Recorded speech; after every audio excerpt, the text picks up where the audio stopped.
गणपतिं हवामहे कविं कवीनामुपमश्रवस्तमम् ज्येष्ठराजं ब्रह्मणां ब्रह्मणस्पत आनः शृण्वन्नोतिभिः सीदसादनम् ॐ श्रीमहागणाधिपतये नमः। ॐ वृषभं चर्षणीनां विश्वरूपमदाभ्यं बृहस्पतिं वरेण्यम् ॐ तद्विष्णोः परमं पदं सदा पश्यन्ति सूरयः दिवि वचक्षुराततम् ॐ श्लीं ह्रीं ज्योतिर्ब्राह्माय नमः। Can everybody say Hare Ramakrishna 3 times? Om Hare Ramakrishna, Hare Ramakrishna, Hare Ramakrishna.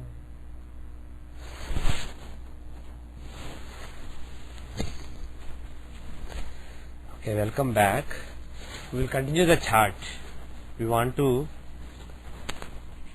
finish the chart of Rajesh's father and see Rajesh's chart also. So we will skip Parasara today also. If there is some time, we will do at the end. So we will do chart only. So we will continue the chart that we were seeing last class. Where is the chart? Oh, okay, sorry. Okay. So the data again is 1960 September 10, 8:01 a.m., 5 hours 30 minutes east of GMT, which is IST. The place is Devas, DEWAS, Devas, India, 76 degrees 4 minutes east, 22 degrees 58 minutes north. Okay. Oh, okay.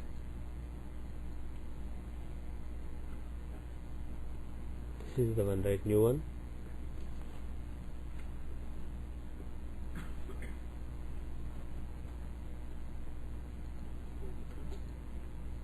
Okay.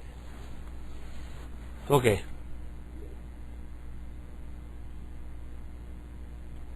So where were we? Just refresh my memory of what we were seeing. I think we were basically mostly using the Lagna Vimshotri Dasha, if I remember right. Is that right? Lagna Vimshotri, and we were seeing some Chandra Vimshotri also because it's supposed to work. But we were mostly looking at Lagna Vimshotri, and we looked at the finances, we looked at the career, and we tried to make sense of the known past, and our expectation was that he will come back up again, maybe in another couple of years. That's basically what I remember. We suggested Hanuman Chalisa, very intense japam of Hanuman Chalisa. So, what are the other areas that you want to see?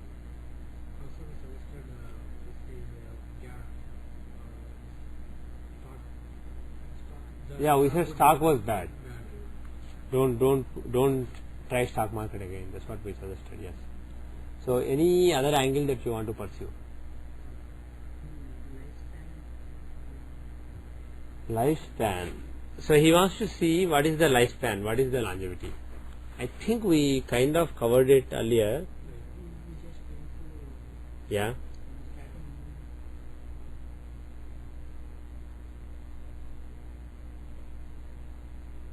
Okay. See, right now Saturn Dasha is going on based on Lagna Vimshotri. Can Saturn Dasha be a Marka Dasha technically?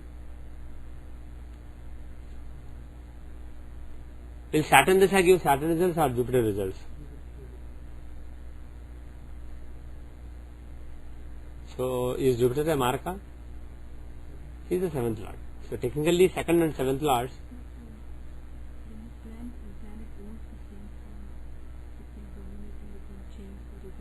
For me? When the planet? Right. Saturn? Why? If a planet is in own sign, it doesn't mean it will not exchange the results. If Saturn and Jupiter are inimical, like Sun and Rahu, then you can say there won't be exchange. But Saturn and Jupiter you cannot say that there won't be exchange. There will be exchange of results. As far as the exchange of results is concerned, whether the planet is strong, whether the planet is exalted, whether the planet is in one house or Mola Trikona, all those things don't really matter. So, but the thing is, Jupiter is, even though he is Maraka, he is basically a well-placed planet. He is in the 4th house in one sign. There is some good to Jupiter, but bottom line is, he is a Maraka, he is the 7th Lord. And if I remember right, he was in Gandanta or something. Yeah, he is in Gandanta. So, Jupiter is a Maraka who is in Gandanta. So, he is actually not so favorable. So, the Dasha that is running right now is not really a safe Dasha. Had it been like Mercury Dasha or something, you could have said, oh, absolutely no chance. But technically, there is some chance in this Dasha. But then, instead of looking at just one Dasha and drawing a conclusion, let us look at the Chandra Vimshatri also, because when you are talking about Maraka Dashas, it's a good idea to find intersection with 2 or 3 different Dashas. And each Dasha, even when, let's say, Satabdika Dasha is the Dasha in this chart, still, Chandra Vimshatri Dasha is always a useful Dasha. There should be some Marakatva. It may not be the strongest Marakas Dasha, but some Marakas Dasha must be running for somebody's life to end. So, if you look at the Janma Vimshatri, what is the Dasha running right now? Right now is Rahu, but after that it is Jupiter Dasha that is going to come. Jupiter will basically technically give the results of Saturn. Jupiter will give the results of Saturn. And Saturn, is he a Maraka? He is not really a Maraka. But the thing is, he is a malefic with the Maraka. Any malefic aspecting the 7th house or aspecting the 7th Lord or being with the 7th Lord can give the result. So, Saturn being a functional malefic, or you could say neutral, but he is probably more functional malefic for this chart. So, Saturn being a functional malefic, afflicting the Maraka, being with the Maraka, being a natural and functional malefic, being with the Maraka, there is a potential for Saturn to give death.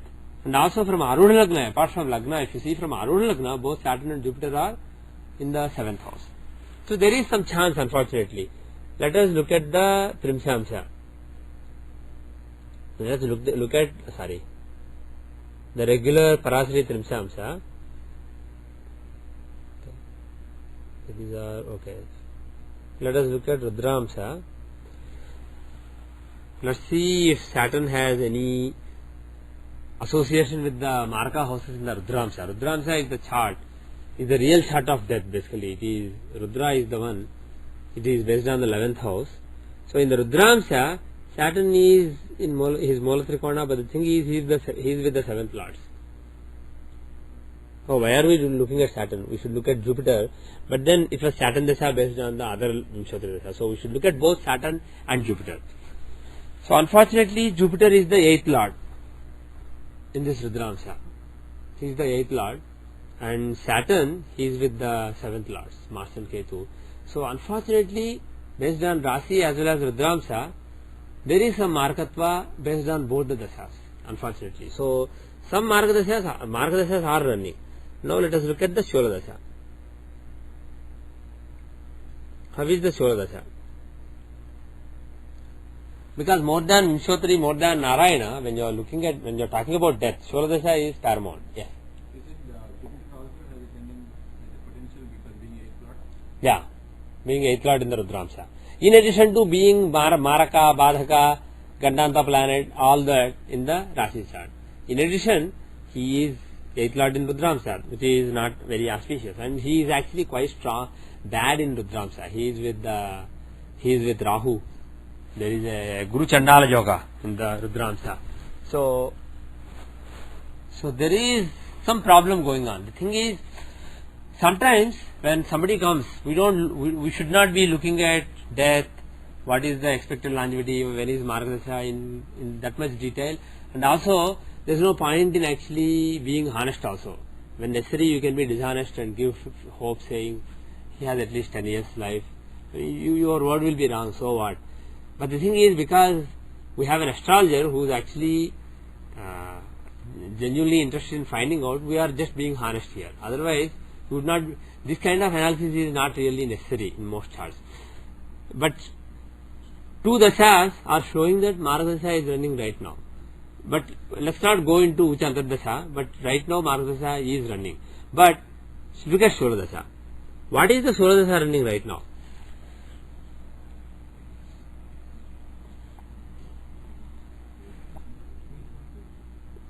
Pardon me?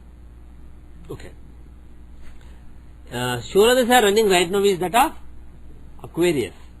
And what is the thumb rule about Margadashas and Sholadasha? The most important are trines from Aruha Lagna are the most important.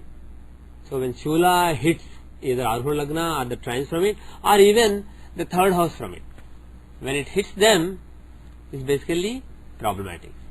Actually, we say Aruha Lagna, but what Jaimini actually taught is the stronger of Aruha Lagna and Dharpada, A7 and AL.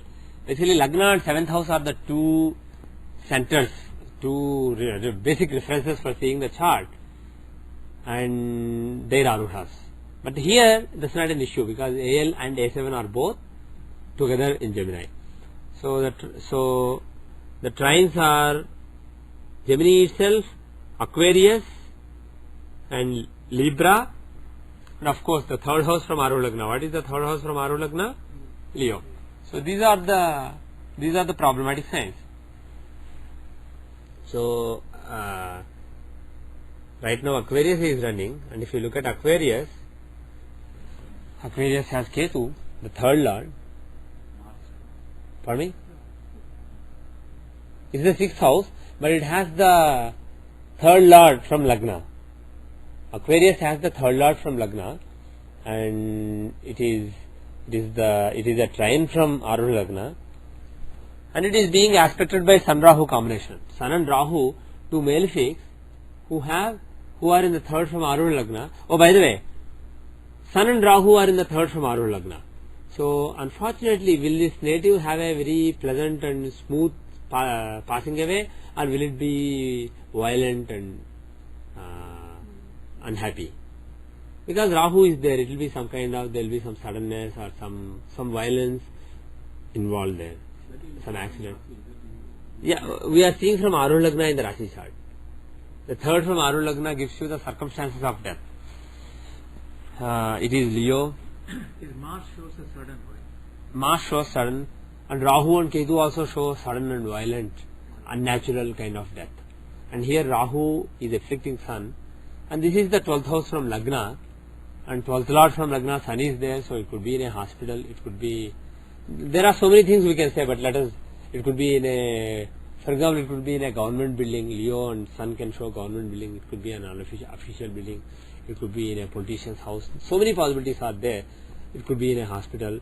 But the thing is, it will be something unfortunate and something sudden and something unnatural. That is what we can say.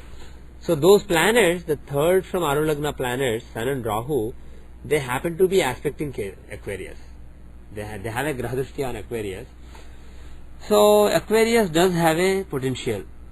When is this Dasha? Till 2014. So the Dasha has already started and is running till another 6 years. And unfortunately this Dasha does have a potential. Let's just hope that this is not the one that brings death and he lives till Gemini Dasha, but there is a chance actually. So if you want to prolong, when such a Dasha is running, at least until 2014 is a critical time.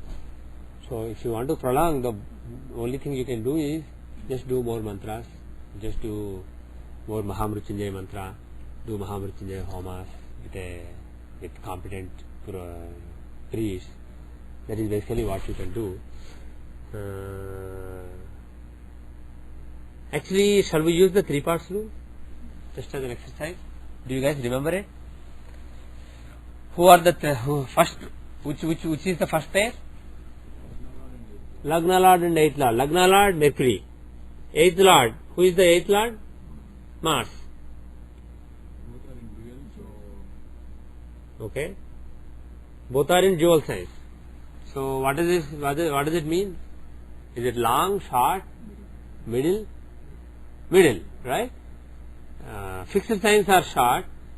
movable signs are long and dual signs are medium. So one middle life, which is 36 to 72 years. Next, what is the second pair? Okay, Moon and Saturn. We will come to Lagna and Hora Lagna next. Where are Moon and Saturn? Saturn, of course, like we said, in a dual sign. Moon, Chara Rasi. So one Chara, one Dishwava means you take the remaining one, fixed. So short life. So one middle life, one short life. Now, Lagna and Hora Lagna. How accurate is Hora Lagna? Hora Lagna is in the middle of the sign. So we have half hour leeway on both directions. So safe. So this must be right. So Hora Lagna is in, see what sunrise, it probably doesn't make a difference. Okay, good. So Hora Lagna is in a movable sign. Hora Lagna is in a movable sign, is in a movable sign, and Lagna is in a dual sign. So the remaining is fixed sign. So that is also short life. So actually the 3 parts rule is showing 2 short lives and 1 medium life. So what does that mean? 36 years. Up to 36. 0 to 36 is short life. 36 to, because there are some additional rules like Jupiter, Lagna Lord.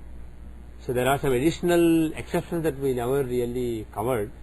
And for example, here the Lagna Lord Mercury is very strong. He is exalted in Lagna. So that basically is a savior. So like that there are some exceptions. So because of which it's coming to, it's basically higher. But the thing is, what we want to see is, this is not really a chart with long life. This is basically a chart actually with short life. But because of the exceptions, it basically comes into the middle life, but in the lower half of the middle life part. So the thing is, longevity wise, technically, it's not the longevity is not really great. So given this, and given the fact that bad dashas are running as per Vimshottari, the current Shola Dasha of Aquarius is actually quite dangerous. So do whatever you can do, and also be prepared. Just in case something happens, you should be prepared. Yes.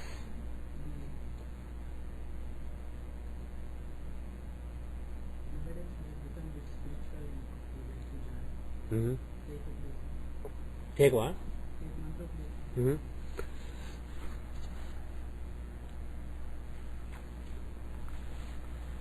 Actually, I just want to digress from astrology and just a small story very briefly. Kabir, the great saint, he wanted a mantropadesha. He wanted to take mantra from one particular saint. So he went there. That saint, he doesn't really see a lot of people give any mantras. When he went there, he was basically lying down, and Kabir happened to go there, and he was basically disturbed by the coming of Kabir. So he said Ram Ram. He was basically disturbed. So he just uttered, not as a mantropadesha, just uttered Ram Ram. Then Kabir said, okay, I got my mantra. He left. He just took Ram as his mantra. He said Ram Ram Ram Ram Ram, and he actually achieved with it. He actually had a darshan of Hanuman, darshan of Rama, and he even had experience of the Brahman, as called Allah in the Muslim Sampradaya. He had experience of Allah, and he had a darshan of Saguna form of God, Sri Ramachandra. So he was blessed, and his only mantra was Ram Ram, and it wasn't even given properly by a guru in a proper mantra form. The bottom line is, how a mantra comes to you is basically decided by the nature. But what is in your control is how you make use of that mantra. So lot of people put lot of stress on getting mantropadesha, that to getting mantropadesha from a well-known Swamiji or something. But it's not really necessary. Even if you get a mantra from a book, even if it's a standard well-known mantra, there will be some Rishi, somebody associated with that mantra. So you basically think of that. Suppose you are taking something from a Puran, take Vyasa as the Rishi, if a specific Rishi is not given. If it's a Veda mantra, differently each stanza has a Rishi associated. So there will be some Rishi from who has decided to reveal it to the world for Kali Yuga. In the old days, it was mouth to ear transmission from a Guru to Shishya, and everything was secretive. But with the coming of Kali Yuga, Rishis decided that it will be difficult to find perfect succession and also to find good masters and good students. So they decided put everything out in the open so that whoever wants whatever can basically take it and do sadhana with it. So all the knowledge that was already known, it was not new knowledge, but he arranged it as Puranas, he arranged it as Vedas. Vyasa arranged all the stuff for the coming of the Kali Yuga. So just any book you see, if you like a mantra, whatever it is, it may be right or wrong, doesn't matter. Pick the mantra, whatever your mind is attracted to, just do the mantra. The bottom line is, do it intensely. Do it hours every day, not just minutes. Minutes of sadhana is practically useless, because that is not even sufficient to clear all the impurities that have come in a single day. So do hours of sadhana every day with any one mantra. Also, there is no point in doing 100 mantras. People are attracted to so many mantras. They want to satisfy sun, they want to satisfy moon, they want to satisfy Shiva, they want to satisfy Vishnu, and they end up doing so many mantras. And like Ramakrishna Paramahamsa says, if you dig for water in 100 places, you won't find water anywhere. Whereas if you choose one place for well, you keep digging 100 feet, 200 feet, whatever it takes, you will eventually find water. So pick one mantra, just do it. So mantropadesha is overrated, if you ask me. But if you get the right guru, it has its own value. But it is almost impossible in Kali Yuga. So just get started. So anyway, let us come back to the chart. So his father is interested in knowing how his spiritual life will be in the next 5-10 years, because he is getting more interested in spiritual life, spiritual progress, and mantropadesha.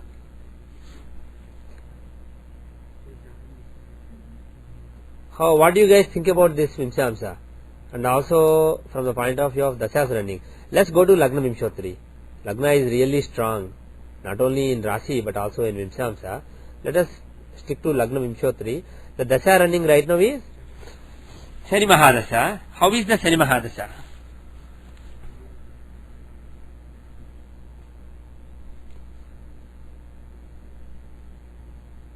Is it a good Dasha or bad Dasha first? Just in simple terms. It's a good Dasha. Shani is in Lagna. Even though it's a Mankaraka Sthana, Shani Lagna shows hard work, labor. Pardon me? Yeah, it's not bad at all. More importantly, Shani is the planet of hard work. So his being in Lagna gives lot of discipline, devotion, and working hard on spiritual progress. And the thing is, Mars is Yokaraka, brilliant planet, 4th and 9th lord. Saturn is 7th lord. Jupiter is 5th lord. So 4th, 5th, 7th and 9th lords are together in Lagna. So there are various Rajyogas between them, right? And Shani and Guru being in Lagna, it is also Brahma Yoga. So there are various yogas in this particular Rasi chart, and especially Shani Dasha and Guru Dasha both are good. Even Guru Dasha that is over already is actually spiritually. That's the time he's not at all interested in maybe just go to temples once. Now he's thinking, okay, there is I need to find Atma. But both the dashas are favorable dashas. Why is he not spiritual so far? Do you actually believe he is not spiritual? Whatever he says, forget all that he says. Lagna Lord is exactly in the 9th house, 9th Lord in Lagna, there is a Parivartana. It's a nice chart. So actually, forget what he says. Do you think that this person would not be spiritual? Assuming that the time is right, let's assume that it is right.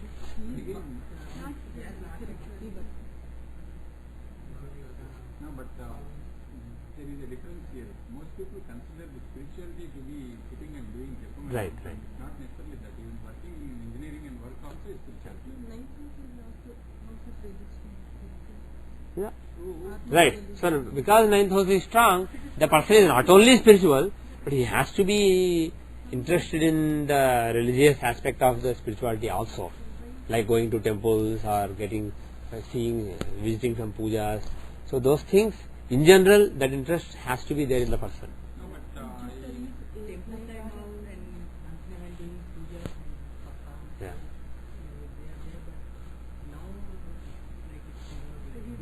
but the thing is, what I want to suggest is we have to take things in a perspective, because sometimes when people give feedback or people tell us what actually happened, they are coming from a particular perspective. We have to. Right. But the thing is, if I hear him correctly, that's true. But if I hear him correctly, he's saying going to temples now and then and doing saptahas, these kind of things. It was there. So he's not really denying it. So he's not a religious person. Devotional, but not like spiritual. Now he is actually, maybe his spirituality has become deeper, has come to a different level, where he is interested in actually, he thinks that there is a soul, there is a Brahman, Atman, I want to experience. That kind of interest is actually more. Earlier he was just going to temple, just visiting a puja, just. Yeah, we should. So the thing is, whatever the chart shows, the basic personality must be there.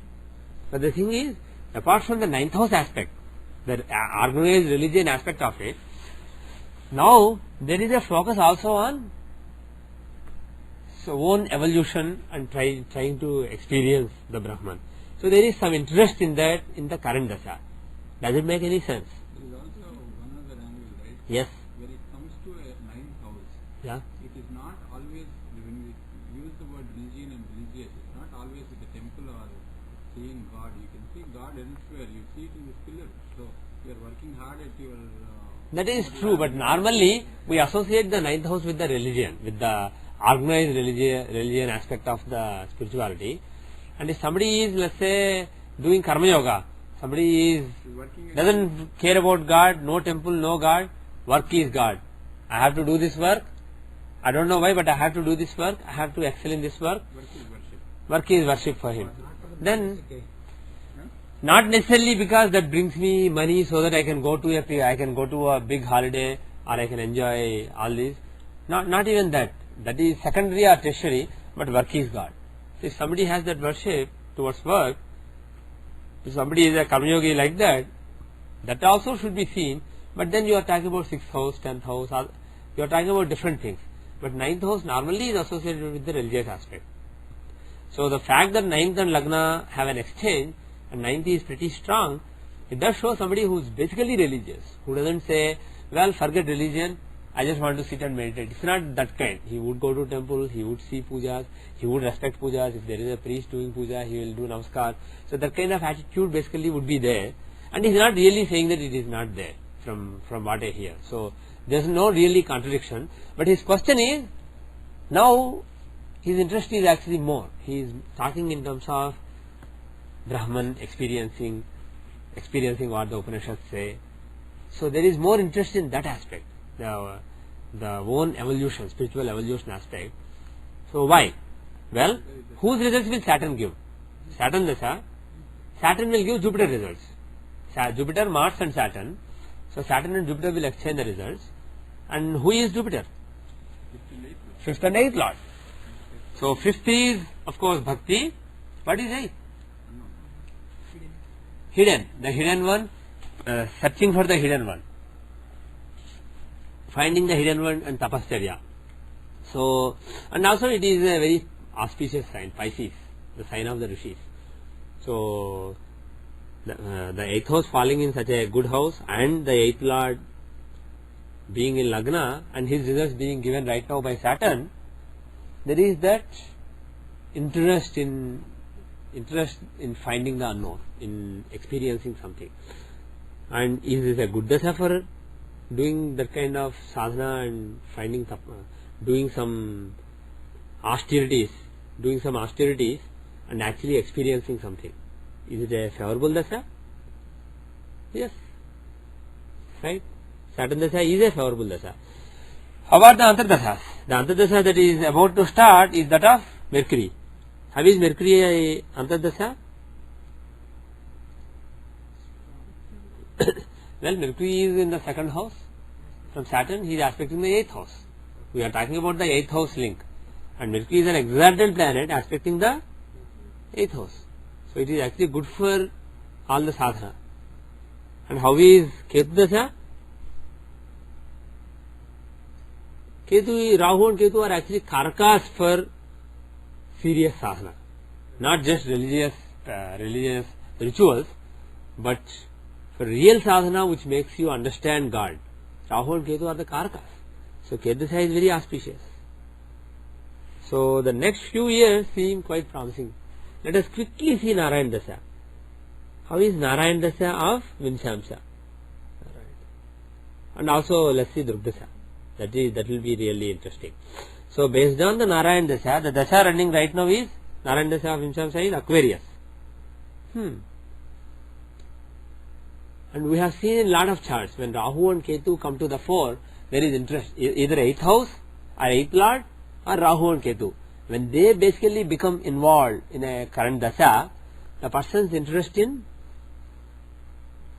making more spiritual progress and understanding who is God, what is all this, what are all these Puranas, what is Veda, what is Upanishad, what is God, is God really there, how can I experience Him, all these kind of things come to the fore when Rahu and Ketu are dominating.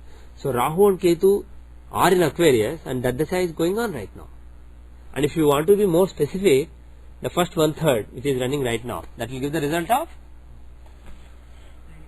sign itself.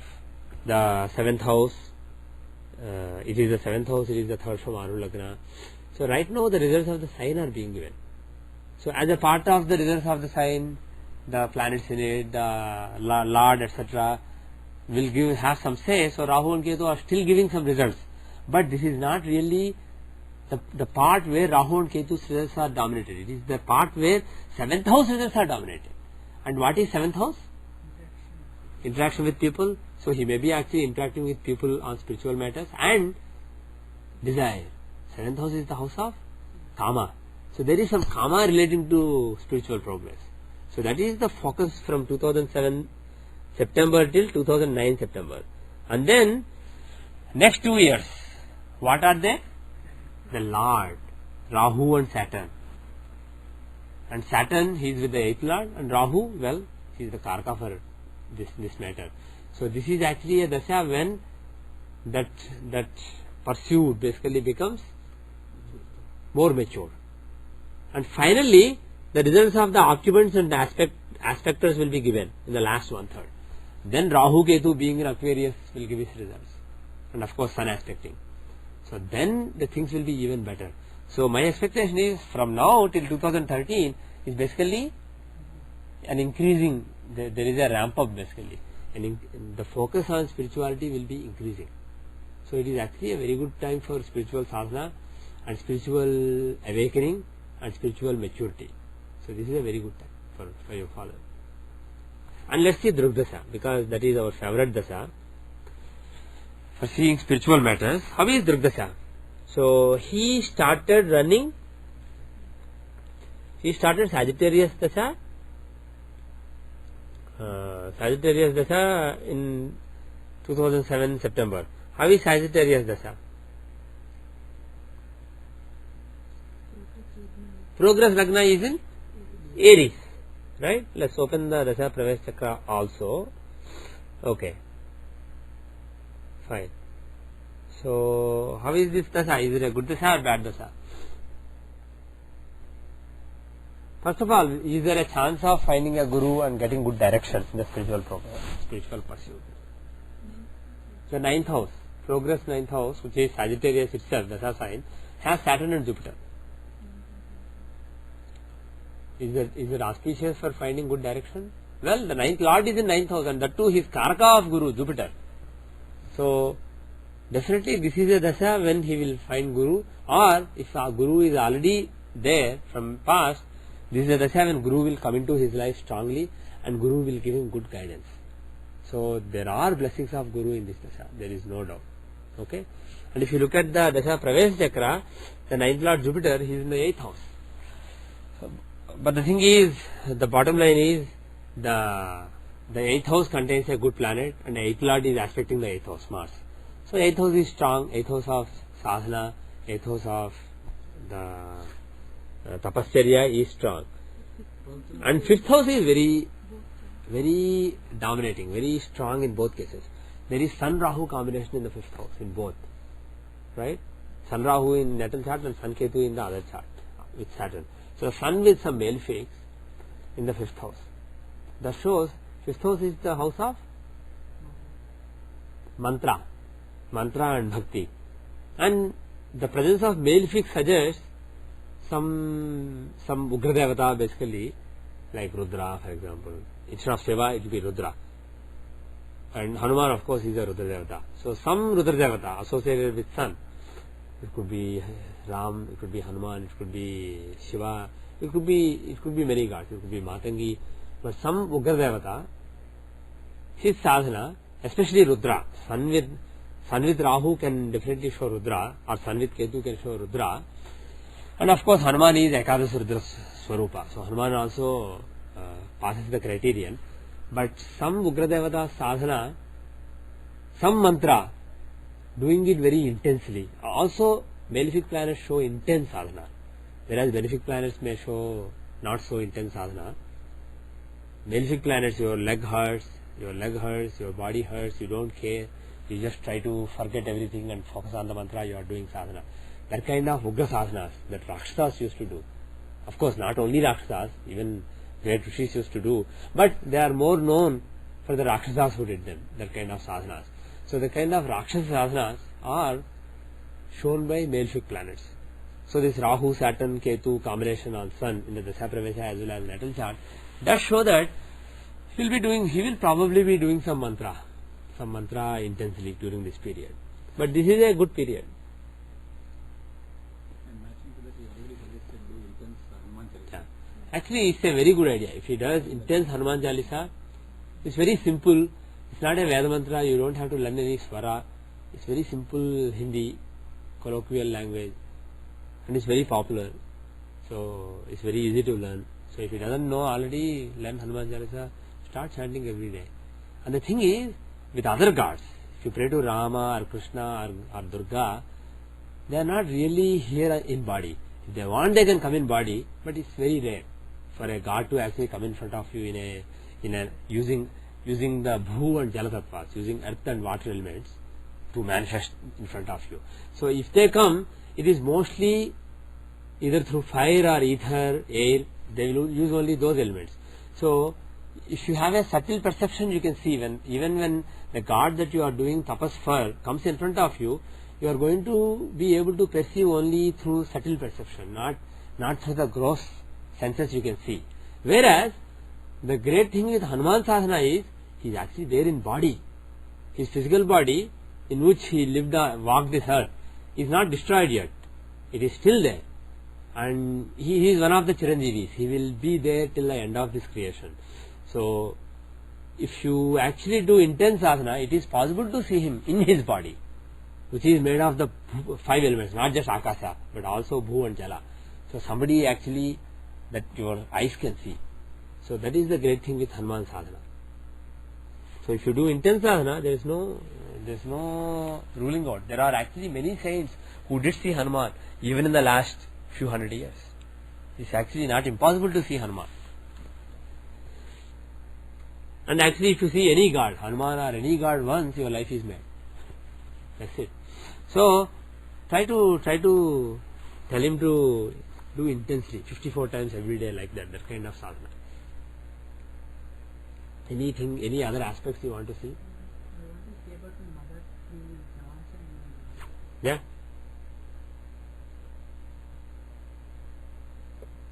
she has a phobia. She's in a closed room, she cannot speak. Mm-hmm. Even in place like Tirupati, she gets letters from the doctor. Mm-hmm. Mm-hmm. Okay, but that will be very difficult to see from the I have answer. one, but I don't have a Lagna. Right. Let us then take it easy.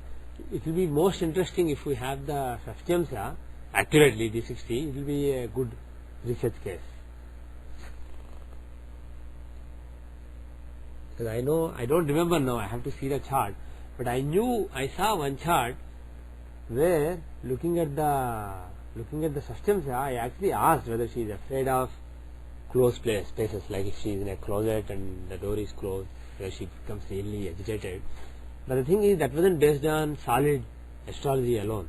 My intuition told me, there was something I saw with planets also. I'm forgetting the exact planets who were in the third from Arul Lagna.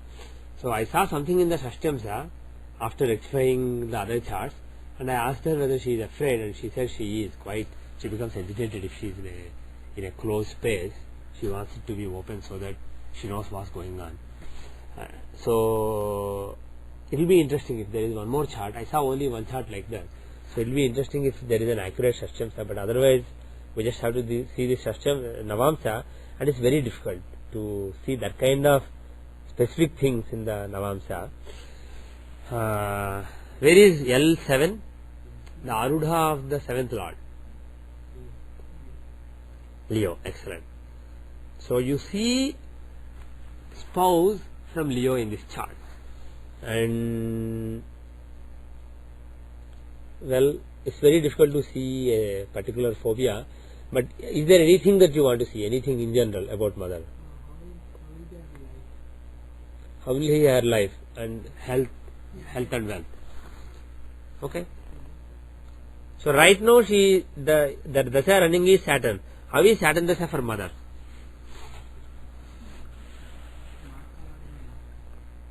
Yeah, he is the 6th and 7th Lord in the 2nd house. But the thing is, more importantly, 6th and 2nd Lords are having Parivartana. The 6th Lord Saturn is in the 2nd house, having Parivartana. When Saturn Dasha is running right now. So 6th house shows working hard, overcoming a lot of obstacles, and 2nd house shows wealth. And Saturn in the 2nd house, is it good for wealth? No. Saturn is a planet of depletion. Saturn and Ketu, when they are in the 2nd house, they can deplete the wealth of the person. But there is a Parivartana. So Saturn and Mercury are exchanging results. So Saturn will start, after a while, after some threshold, Saturn will start acting as though he is Mercury. So he will start acting like the 2nd Lord in the 2nd house, exalted. That too Mercury. And Mercury in 2nd, is it good? Excellent. So this Dasha may deplete the wealth in the beginning, but after a while, after Mercury Antardasha, when the result is triggered, this Dasha may actually give her wealth again.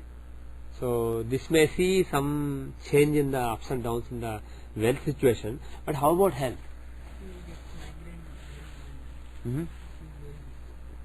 She is weak. Okay. Okay. Okay.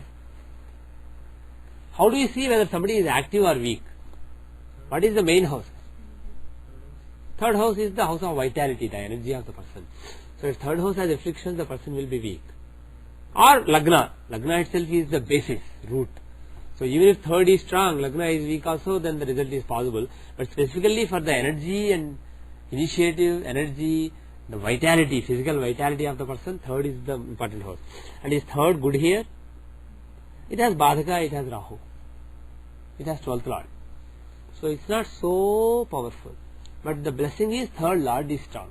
That is the blessing. So it's not all that bad. But 3rd house itself is beaten down. Pardon me? Jupiter is aspecting, but he is the 8th Lord also. So not so redeeming. Right? As a matter of fact, Mars is actually relatively more redeeming because he is Yokarka. Despite being Vadhaka, he can actually redeem the situation.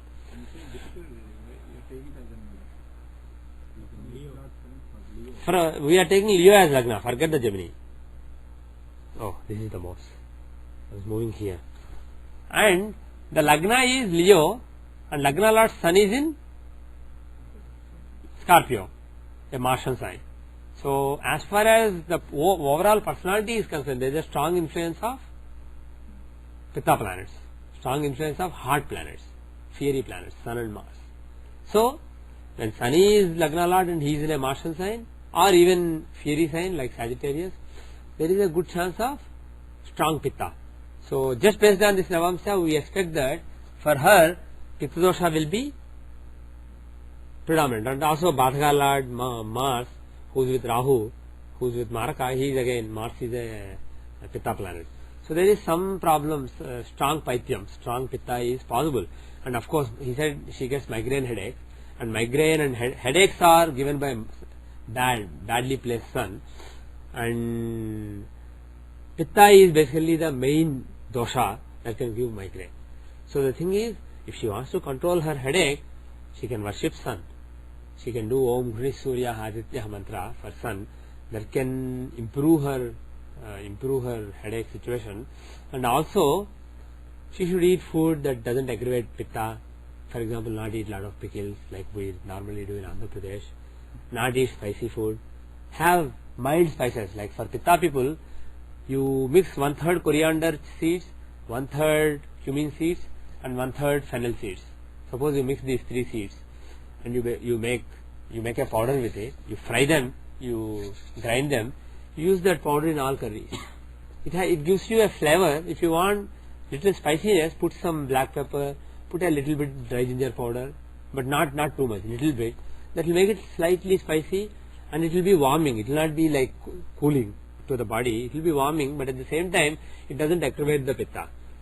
And as a matter of fact, the combination I mentioned doesn't aggravate any dosha. If you use fennel seeds, cumin seeds, and coriander as your basic spice, it is actually balancing to all the 3 doshas.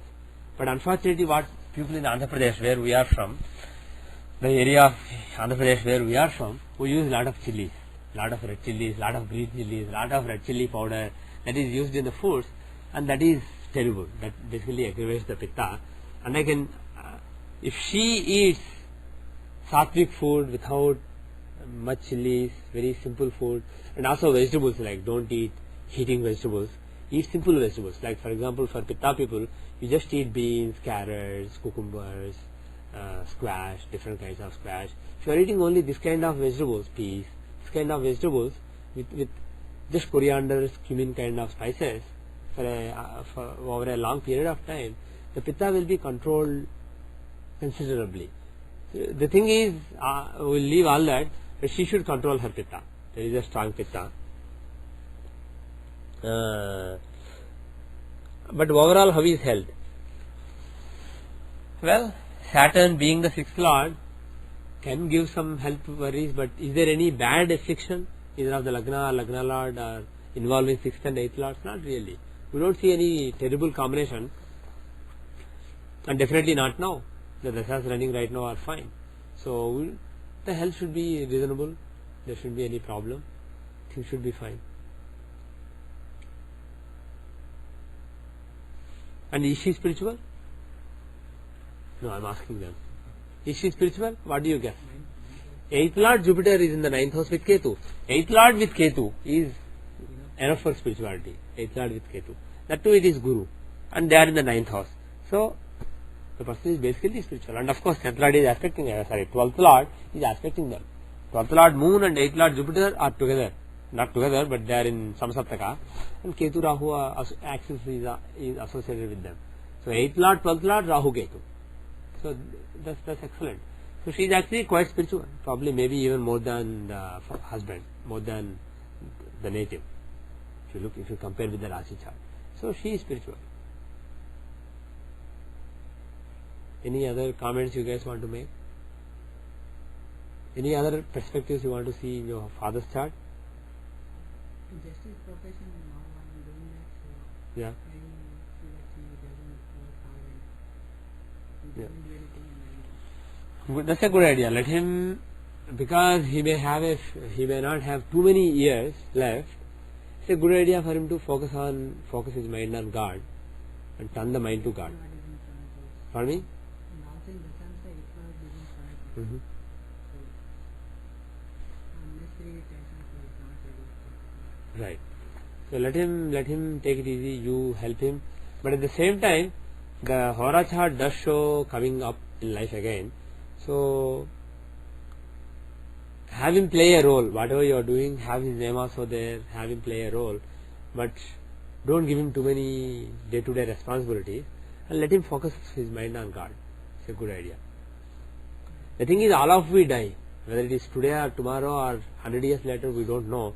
But it could be any time. We have absolutely no idea. Being astrologers, we have a little bit extra idea, but still we don't know for sure. Nobody knows when we are going to die. That is a fact of life. Yeah, that is a fact of life.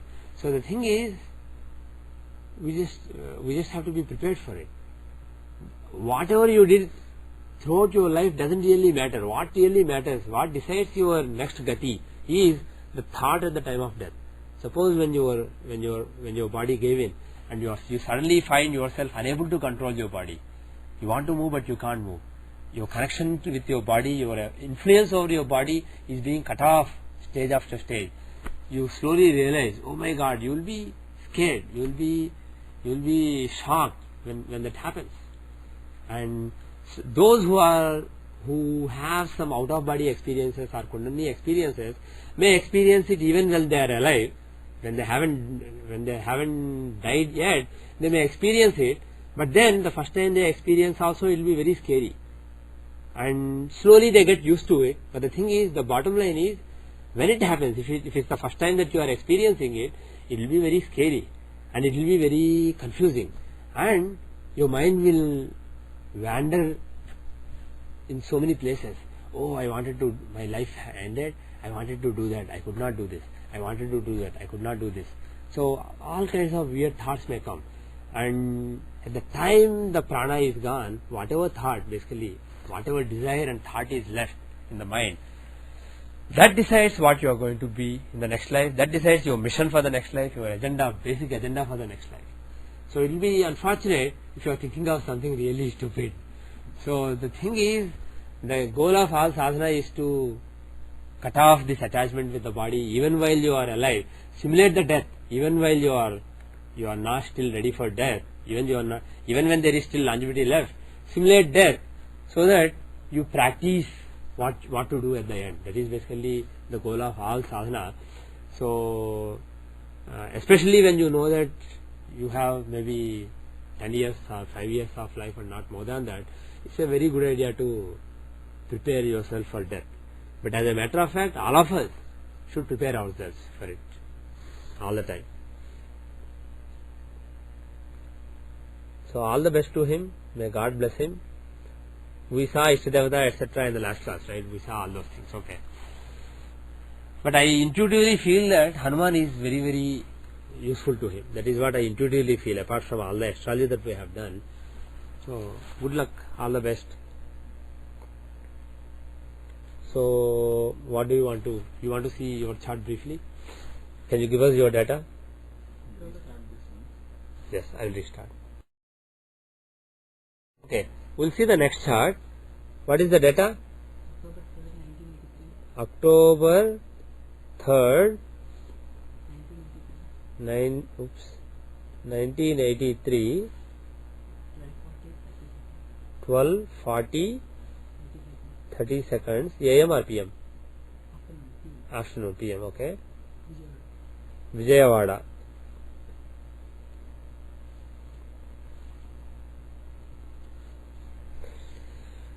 So the data is October 3, 1983, 12:40, 30, 12 hours, 40 minutes, 30 seconds, PM, Vijayawada, India.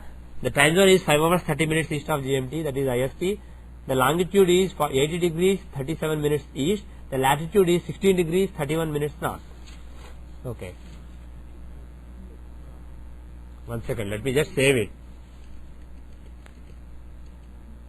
Within 43 seconds, lots of chart visuals have changed. Within what? 43 seconds. The sensor, insensor. Okay. Right. Data entry, right? There is atmosphere, pressure and temperature. Does it make any? No, not really. No. The atmospheric pressure and temperature, they make a difference in the sunrise time. So they can change Ghatika Lagna, Hora Lagna. If you use that definition. See, for sunrise, the definition that I recommend is sun's center is exactly on the eastern horizon. Truly, not apparent. So that is what I recommend. But if you use sun's rays are bending in the atmosphere and when they are visible, that is the sunrise. If you use that definition, then the angle by which it bends is dependent on the atmospheric pressure and the temperature. That is why those values are there. These are just some default values, 20 degrees Celsius. If that is not right, you can change it. And you can actually change it by extreme values like 0 and 50 degrees and see what is the impact on the sunrise. You can experiment. So this is how it calculates default values. These are the default values. If you know this is summer, so it must be 35 degrees, or this is winter, this is US, so it is 5 degrees, you enter basically. Okay. But like I said, for the sunrise definition that I am using right now in this chart, this has no impact.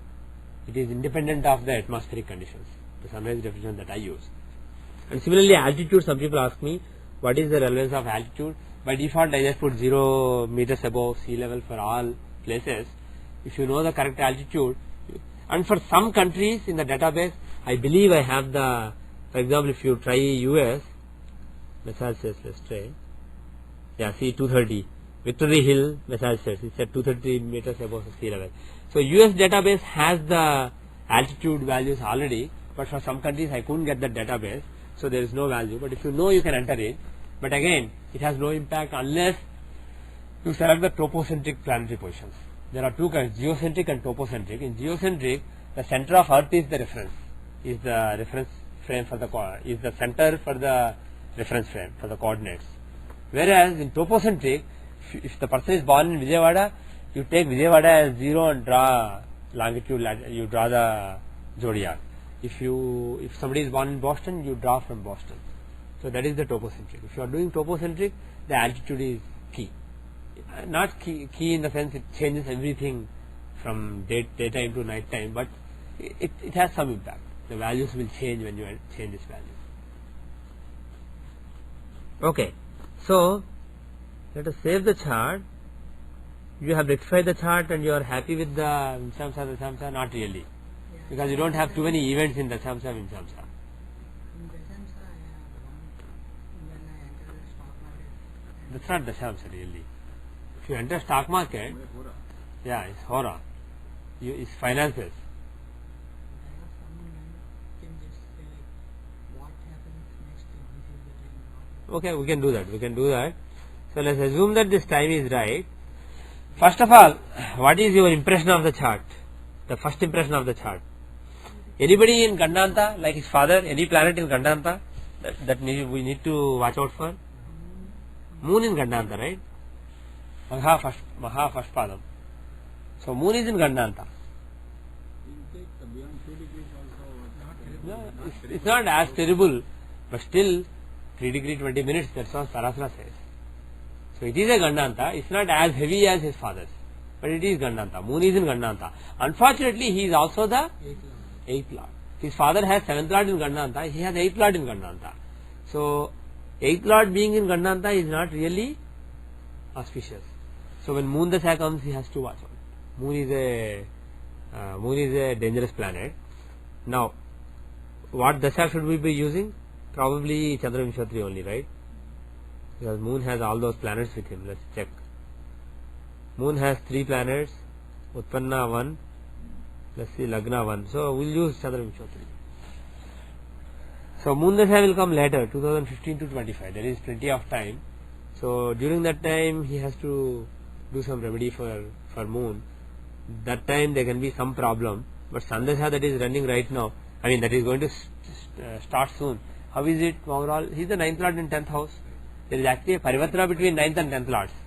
So there is a Dharma Karmadhipati Yoga given by Sun and Mercury. So it's a good Dasha. He is on the verge of a good Dasha. How was the previous Venus Dasha? Actually, Sun is in 8, what does it mean? Sun is in A8, yes. I wanted to know something. Oh yeah, A8. A8 shows sudden changes, sudden ups or sudden downs. But being the 9th Lord of Fortune, his agenda is a positive agenda. So it's very likely to be a sudden, unexpected rise in fortune. That is what Sun is likely to get. He is aspecting the 3rd from Aru Lagna and 6th from Aru Lagna. Yeah. So, is it like make 3rd from Aru Lagna and 6th makes outlook of a saint or a mediumistic person? Right. So, Sun's aspect what is it? First of all, they are empty and they are sattvic signs. They are benefic signs. They are both Jupiter owned signs, so they are benefic signs. So that in general gives a sadhu kind of disposition. But Sun is aspecting, and Sun he is a malefic planet. But in this particular matter, he is not too malefic. He is not like Mars, Saturn, Rahu, Ketu. He is a neutral planet. So his aspect is neither a highly saintly disposition nor a highly materialistic disposition. It's basically a balance between the two. Jupiter, the Lagna Lord, is in the 12th house with Ketu, the 12th Lord as well as 12th Karaka. That makes the person quite spiritual. That is actually a blessing. The 12th house is very strong. Pardon me? Yeah. There is a Graha, Malika Yoga. All the planets except Rahu, all the 7 planets are from 9th house to 12th house. So it's a very auspicious combination. Yes. Yeah. Whenever planets are in 2 from each other. Yeah. Mhm. Yeah. Right. Well, in general, 2, 12, 6, 8 are not good because they are not cooperating with each other. But the thing is, that's actually a very generic statement. Compared to 6th and 8th, 2 and 12 is actually, people like my father, traditional people, they take the Dvidvasa as more acceptable than Sastashtaka. Sastashtaka is avoided, but Dvidvasa is not that bad. Because what does it mean? You are in, suppose X is in 2nd house from Y. Then X is in the house of resources for Y, and Y is in the house of depleting X. So, one planet is in a position to feed the other planet. So, here, Sun is in a position to feed, to give his resources, whatever he has, he is in a position to give this planet. And if he feels empty because of it, Saturn is in a position to give him. And if Saturn is depleted, Jupiter and Ketu are in a position to give him. So, there is a nice flow here. So, it's actually, what happens in a Malika is, Jupiter and Ketu are giving to Saturn, Saturn is giving to Sun, Sun is giving to all these planets.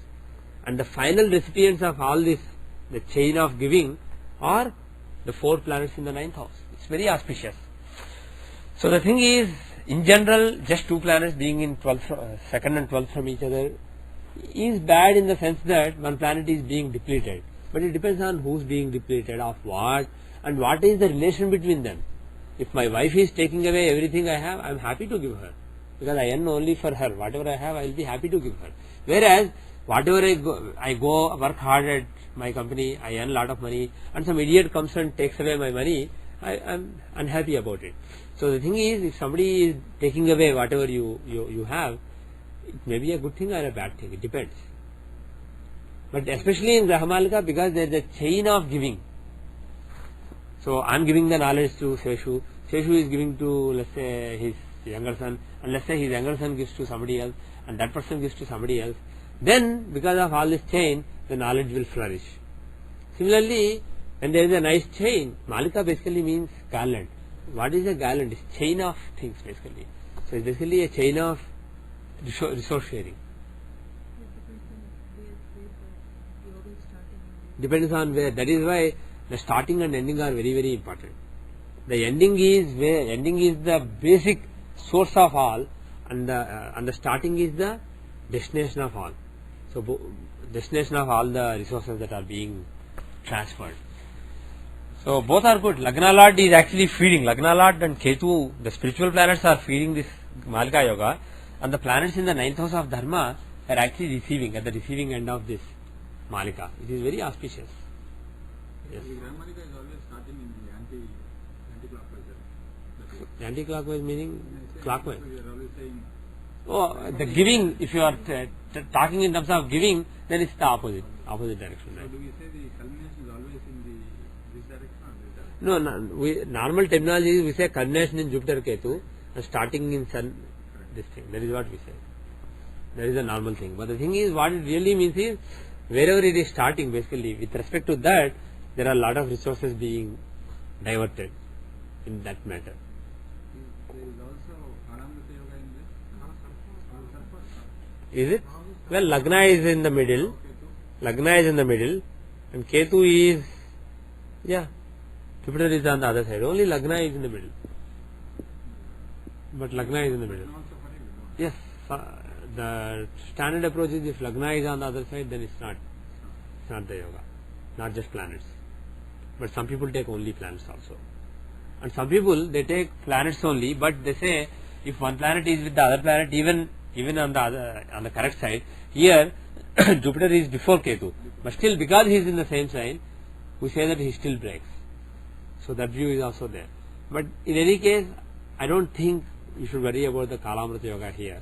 In my opinion, Kalamrita Yoga is not there. in this particular chart. Even if it is Kalamata, but it is still a positive. Yeah. But it is not there in my view. Yes. One of the classes I have heard the Kamatrikona planets in Navamsa being in Bhagavatasthana. Yeah. In another Jaimini Upadesha class, I have heard we should see the Bhagavatasthana from the Karka house. So, D9 is Jupiter and Moon in Bhagavatasthana, or Mercury, Karka of 10,000 and Karka. Mercury, the Karka of 10th house. I mean the 10th lord in the Manakaraka sthana. See, the thing is, Manakaraka can be seen in many ways. The lord of a house being in Manakaraka from the house itself is very bad. So that is definitely a valid thing. But at the same time, if you just take the Lagna as the reference, not 10th house or 5th house or some other house, and see which planets, which lords are in Manakaraka sthana, that is also a valid thing. That is actually what the classics basically talk about. All other things are derivations, saying that 10th lord in Manakaraka from 10th house, 5th lord in Manakaraka from 5th house, etc. These are actually derivations. So the thing is, Moon and Jupiter are in Manakaraka sthana. But is that more important, or is Mercury being in Manakaraka sthana from his own side more important? That is probably your question. No, I was asking what should we look at? Like both can we Both, you look at both. Both are bad. Because both have two different connotations, right? When you are taking from Lagna, you are taking one aspect. Yeah. When you take individual house, then second from there, third from there, fourth from there, everything have the same bhava aspect with respect to that house. Right. So anything Manakaraksan from there or whatever, that has a different connotation. Both are equally bad. That way, actually, 5th lord is in Manakaraka sthana from 5th house. Right. So both are bad. in one class But the thing is, in my view, Jupiter being in Manakaraka sthana is not so bad here. Even though he is the 7th lord in 3rd house, he is basically lord of one Kamatrikona in another Kamatrikona. So it actually strengthens the Kamatrikona. There is a link being formed between 3rd and 7th houses. So it gives a strong determination in dharmic matters, and it gives some strong desire in dharmic matters. It helps that Jupiter is also a dharmic planet, the planet of, this is Navamsa, the Dharma chart, and Jupiter is Dharma planet. So it gives a strong desire relating to Dharma. Yeah, right. So that's good. Jupiter is 12 from Atmakarka, right? Mm-hmm.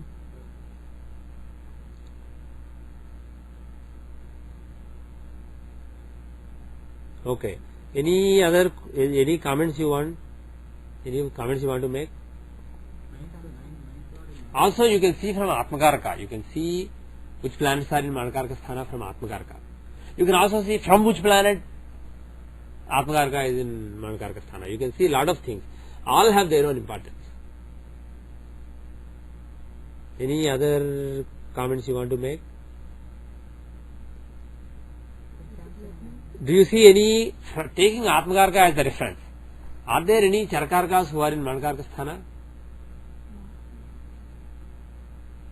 There are two. You should find two planets, Venus and Mars.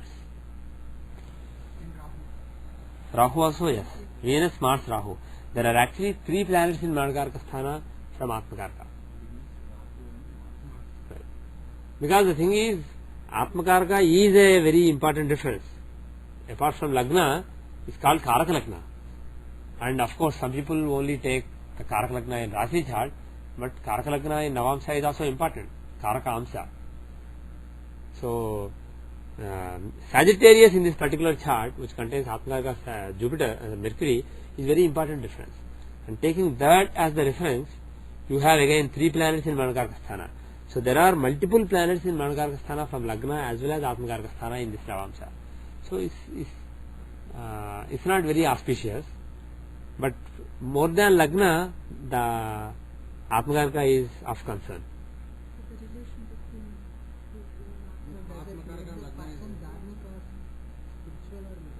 Well, when you are talking about Atmakarka, Charakarka, etc., you are talking about your soul. From the point of view of the basic purpose of your life, what your soul represents is Mercury. And from him, let's say the Putrakarka is in Manakaraka sthana. So the followers or the children, their souls will give you some strife. At the soul level, not at the physical level like hitting you or something, but at the deep, inner deep level, there is some strife relating to children, maybe not getting children quickly, or maybe children not behaving as you want, or children being inimical to you. There is some problem. And when the problem is relating to Karakas, it is a deeper problem. It's not very superficial problem that can be easily fixed. Similarly, Mars is Pitrukaraka. So Pitrukaraka is in Manakarka Sthana from Atmakaraka. So again, relating to father, either bad relation with father or some problem with father basically, which is very deep at the soul level, is there. Okay. Rahu is Gnatikaraka, with enemies, right, with with other relatives, etc. Any other comments you want to make? We'll move on to other charts. We'll try to see where are the interesting dasas.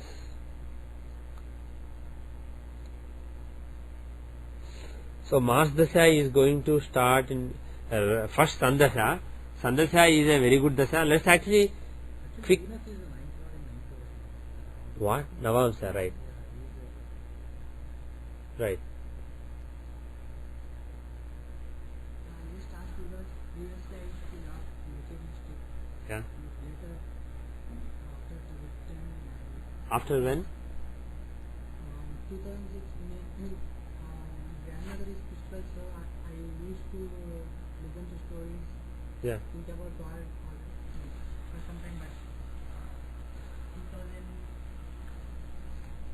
2006 May, June, I broke my leg, and that is when 2-3 months after that I started to think, okay, this is small pain here, I am unable to bear it.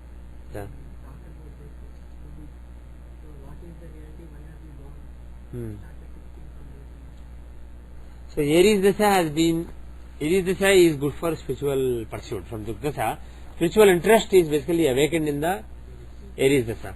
And in Aries Dasha, the 5th house is, if you take the 5th house as Lagna, Leo. Leo becomes the Lagna. And the Lagna has several planets. And as we saw earlier, it's basically the beginning of the Grahamalika Yoga. It is starting a very powerful Grahamalika Yoga. And moreover, one thing you can be guaranteed is in the Drugdasha progress Lagna, if there are multiple planets in Lagna, it is almost sure to give a new beginning basically in the spiritual life. If you remember, not the same planets, but there were 3 planets in Leo for Arvinda, and in Aries Dasha there were big changes for him. And I think there was one more chart, Shivananda, I think. Swami Shivananda, Aries Dasha, he left Singapore, he came to India, he went on pilgrimage, and he became a sannyasi during the Aries Dasha. But in his case, things are slightly different. 12th house was more dominant. There were 3 planets in the 12th house, and in the Dasha Pravesh Chakra, there was a Pravrajya Yoga in Leo. But the thing is, if Lagna has all those planets, it has 12th Lord, it has Yokarka, it has multiple planets there, multiple planets of interest. So when that happens, and also from Leo, the 8th Lord is associating with Ketu. 8th and 12th are very important. So 8th Lord is associating with Ketu, and the 12th Lord is in Lagna. So spiritual interest basically becoming intensified in this Dasha is quite possible. But the thing is, the next Dasha is actually even more interesting, even more useful. Why? In Vargo Dasha, the progress Lagna will be in Vargo Dasha, the progress Lagna will be in Capricorn. Okay. And from Capricorn, all these planets will happen to be in the 8th house of sadhana, 8th house of reaching out. And more importantly, the 6th Lord, the 7th Lord Moon would be in the 8th house in Manakarka Sthana. It's basically a Marka combination.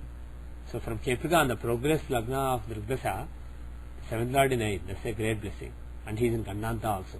7th Lord in 8th, a strong Marka in Gandanta. So that shows powerful experiences. So 2012 is when 2013 basically, around 2013 time frame, that is when actually his spiritual progress will enter a new phase. But the time is good spiritually. But let's focus on material things for a while, unless you have something specific here. Yeah, that is the time in terms of it is either the 12th house or 11th house. I don't know. In the sense and in terms of both charts change possibly. Do you know your family deity or your Kuladevata, Grama Devata, anything? Your I personally don't have any differentiation between God, but if I have to pray to one God, only must I come to me first. okay, But here, the 5th house is not with God. yeah. Do you guys have any Kuladevata, like any family deity? Actually, at house they pray Lord Venkateshwara, Lord Shiva. Okay, Mother like Lord Venkateshwara. okay. When your time is like 12:40, 30 seconds, so obviously it just reach 30 Yeah, seconds. because Ramkala Lagna it should be in prime stars and the moon, so with that That is a very, very generic, very low. Yeah, it's a, That should be a what is the actual known time? What is the time reported by them? on one side it is 12:40 and it is above 12:40, it should be below. Uh-huh.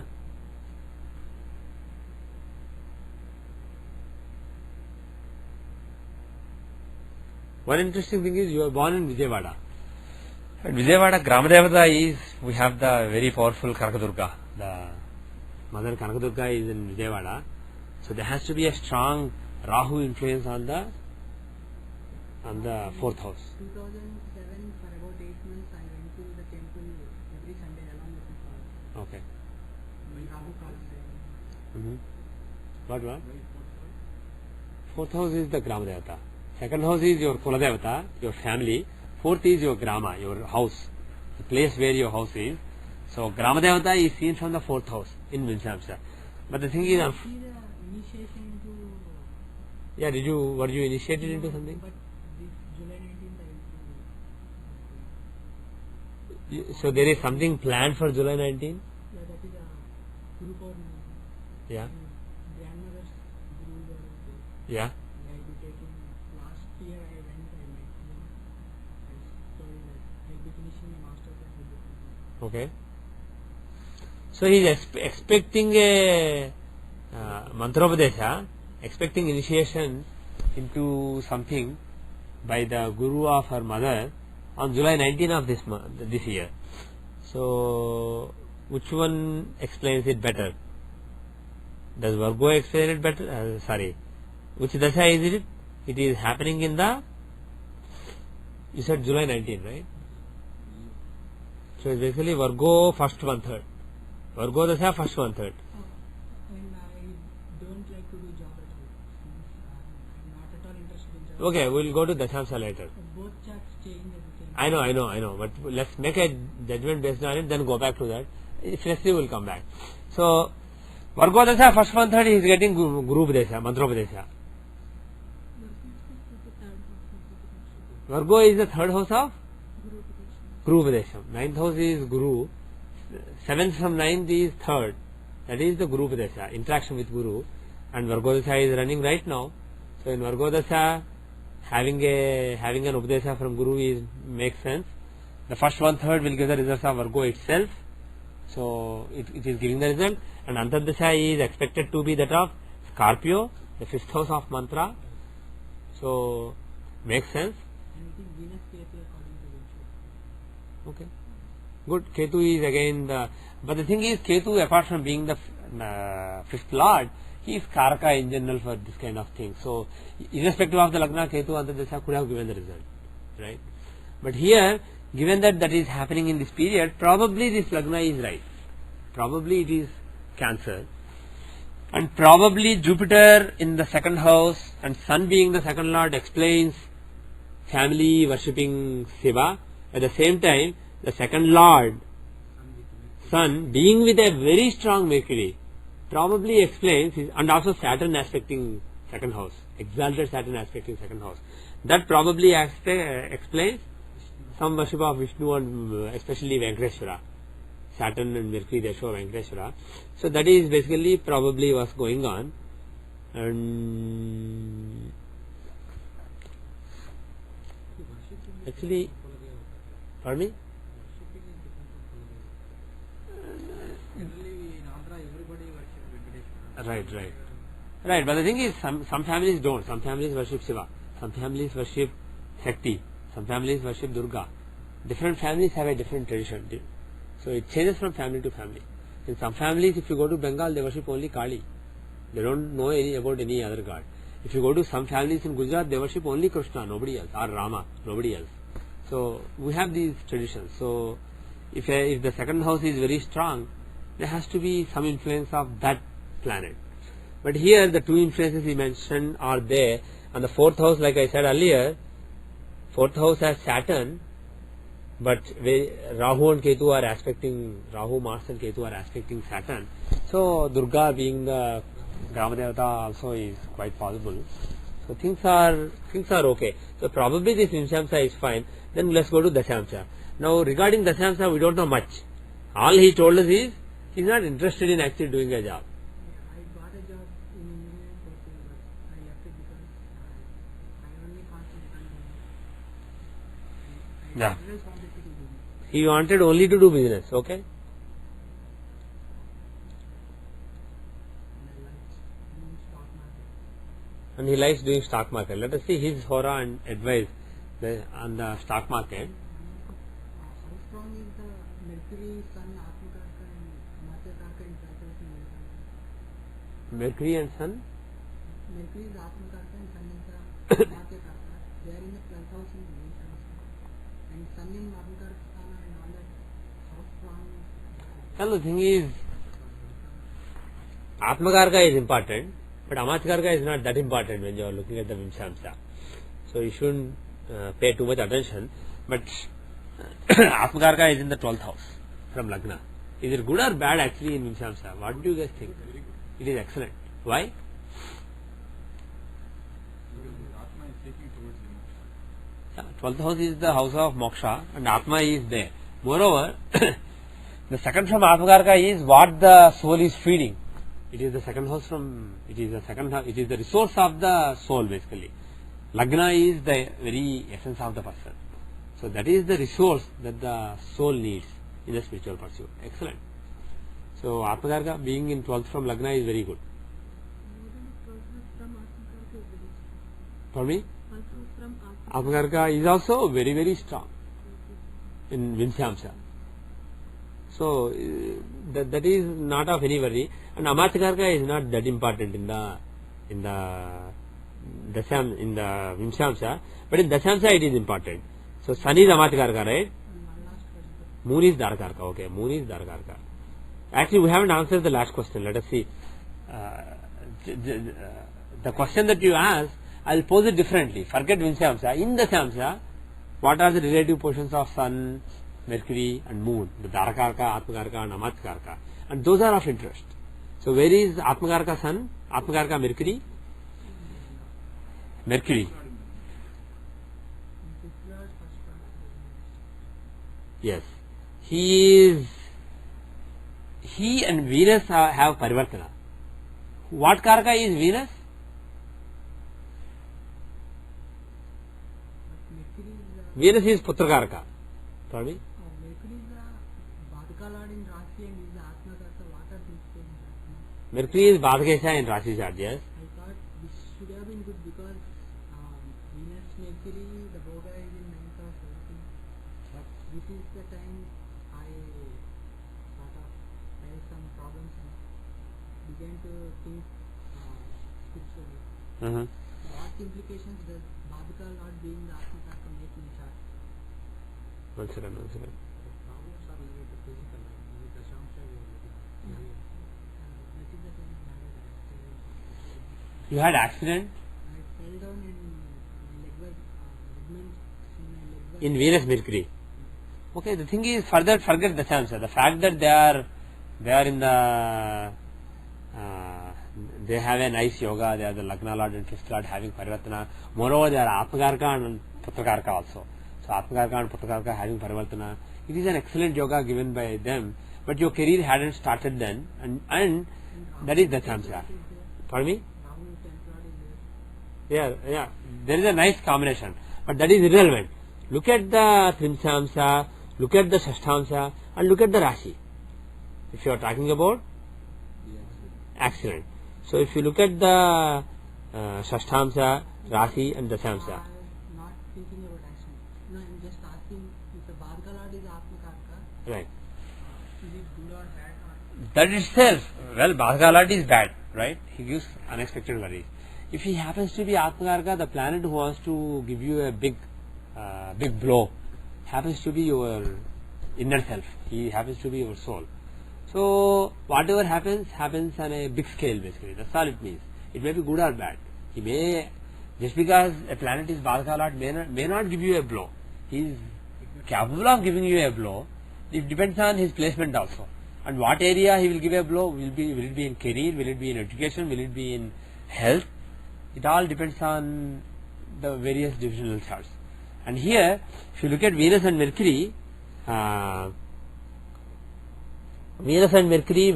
in the Rashi chart, Venus is the 6th lord and Mercury is the Bhadka lord. 6th lord and Bhadka lord together with the 8th lord. So there is a strong enough case for some accidents or health problems, etc., given by Venus and Mercury. And in Shashtamsa, Venus is in Mruchapada and Mercury is in Rogapada, and from Venus, Mercury is in 6th house. And if you look at the Parasari Trimshamsa, again Venus is the 6th lord with the 8th lord. Venus is the 6th lord joining the 8th lord, and Mercury is the Bhadga lord in Mruchapada, and he is aspecting them. So 6th lord, 8th lord, Bhadka lord being associating with each other is there in Trimshamsa as well as Shashtamsa. So there is a chance of some accident or some health problem. But the thing is, right now what is running? Venus Ketu. Ketu is going to run now. So in Ketu actually, will it be easy to focus on material life in Venus Ketu, or will he be talking about spirituality? Because Ketu is the planet of spirituality. So he can give spiritual progress in that dasha, more spiritual activities. But luckily, in the dashamsa, Ketu is the 7th lord in 11th house. Right? there is a Parivartana between Ketu and Yes. That's good. 7th and 11th lord Parivartana is good. So Ketu will act like the 11th lord in 11th house. Moreover, from the dasha lord Venus, he is the 7th lord. Again, 7th and 3rd lords Parivartana from dasha lord. Everybody got it? From Lagna as well as dasha lord, Paka Lagna of the dasha, 3rd and 7th have a Parivartana. It is good for having initiative, having a strong desire and doing something. Right? two planets in the 6th house, that is what Yes. 2 planets are in the 6th house. still have a pharma industry. But cost, that is my interest. If at all there will be an industry, I would like to maintain, start a pharma industry. Is that there in the sun? Okay. First of all, is there a potential for business in this chart?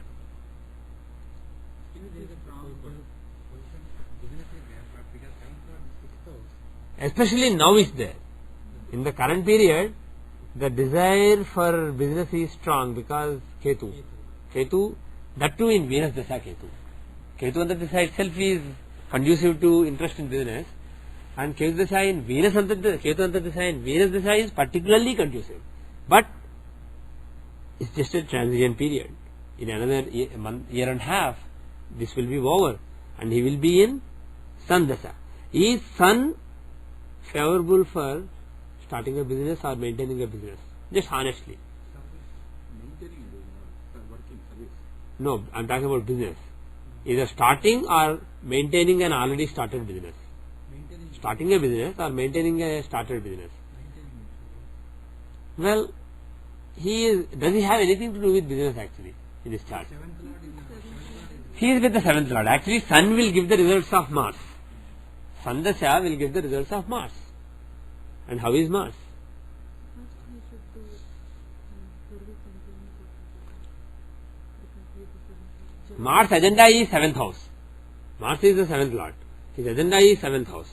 But, and also 12th house, investing. But, he is in the 6th house. He is occupying the 6th house. So, the resources available to him are hard work, obstacles, overcoming obstacles, doing service. So, those are what Mars can easily give.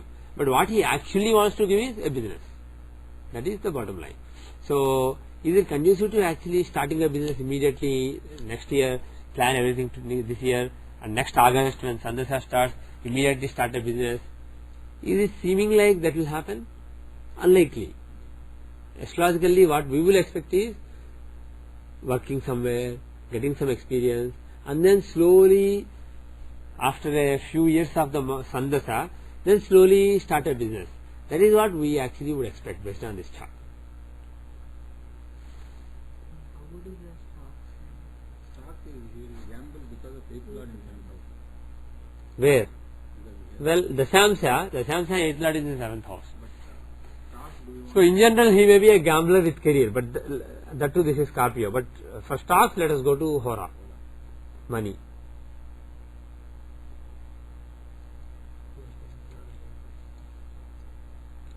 How is he lucky with gambling? Venus Saturn is too good for me. I just started and in the last 8 months I gained lots of Okay. knowledge. But now Venus, Mercury, Sun, I think around that period I stopped all these things, became spiritual. Hmm. But in general, even now I just want, if there is something I want to do, then either business or stock market. I just don't know what to do. But what do you think?